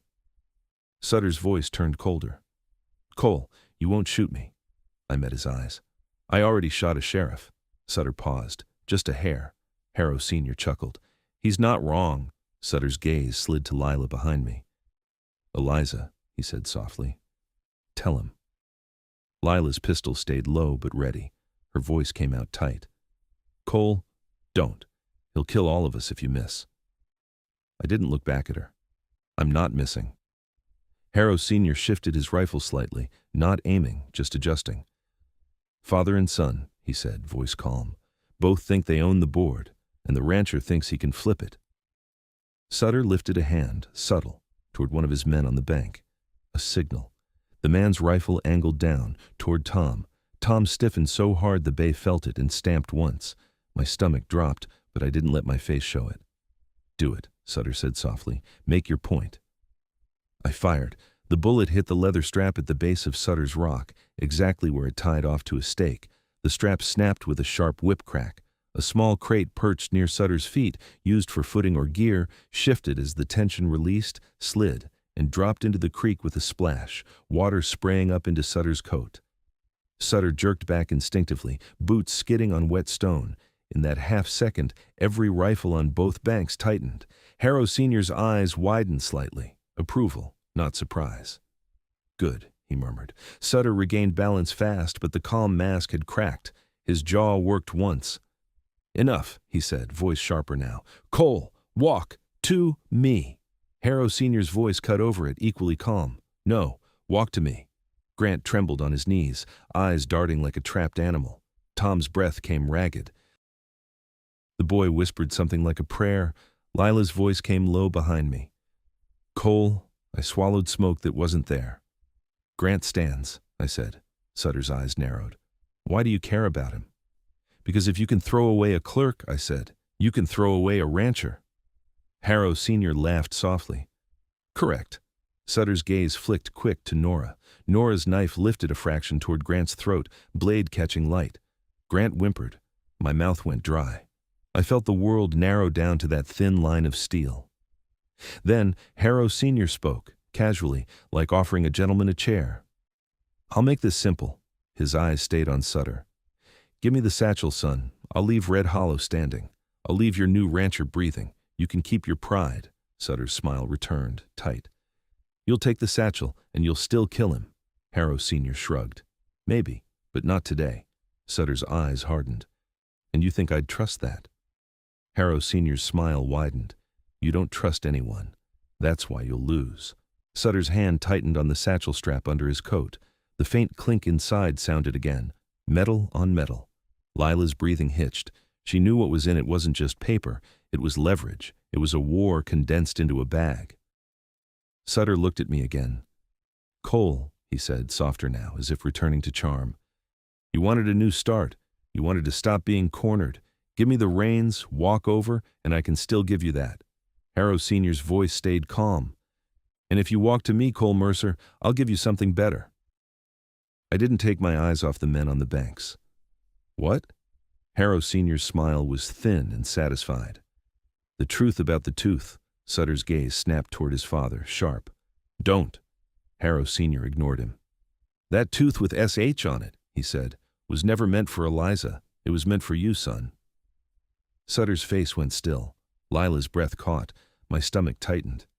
Me? Harrow Sr. nodded. A brand is most effective when it travels to the person you're trying to reach. You, Cole Mercer, are not bait for my son. You are bait for me. Sutter's voice went colder than the creek. Father? Harrow Sr.'s eyes gleamed. You thought you were flushing Eliza out. You thought you were drawing hunters toward her. But it was you who ran exactly where I wanted you to run. Into town, into the bank, into noise. Grant let out a broken sob. Harrow Sr. took one step closer to the edge of the bank above us, rifle still low. Now, he said softly, here's the only choice that matters. He nodded toward Grant. Kill the clerk, Harrow Sr. said to me, and I'll let the others go. Lila's voice broke. No, Tom choked. Cole. Sutter's smile returned, small and dangerous. Do it, he said, eyes on me. He's going to die anyway. At least this way you keep your people alive. Harrow Sr.'s voice stayed gentle. 1 bullet, 1 life, 4 spared. Grant's eyes locked on mine, pleading without words. My hand tightened on the Colt until my fingers cramped. I stared at Grant, then at Tom, then at the boy, then at Rook trembling in the bed. Then I lifted the Colt slowly. Not toward Grant. Upward. Toward the man on the bank to our right, the one aiming at Tom, and I fired. The shot hit him in the shoulder. He fell backward out of sight with a grunt. Instantly, rifles snapped down toward us from both sides. Lila screamed, "Down!" Tom yanked the bay forward hard and the horse lunged into the narrow run of water. Bullets cracked into mud and rock, water splashing up around us like rain. Sutter shouted something, orders, voice tight with fury. Harrow Sr.'s laugh carried over the gunfire, calm and delighted. That, he called, was your answer. We drove straight into the choke point as the banks erupted with muzzle flashes, and the creek turned white with splashes from bullets, and Tom screamed at the bay to run, and Lila fired blind upward, and I clung one-handed with blood slick on my palm while Rook snarled through pain. And ahead, the creek narrowed even more into a rocky spill where one wrong step would flip us, and Sutter's men shifted to cut us off, and Harrow Sr.'s men closed in from behind, and the water rushed louder and louder until it drowned out everything but the single thought pounding in my head. There was no way out. And then, just ahead, I saw it. An iron grate half hidden under the bank, a culvert mouth wide enough for a man to crawl through, and I shouted at Tom, "There!" as the next rifle shot cracked and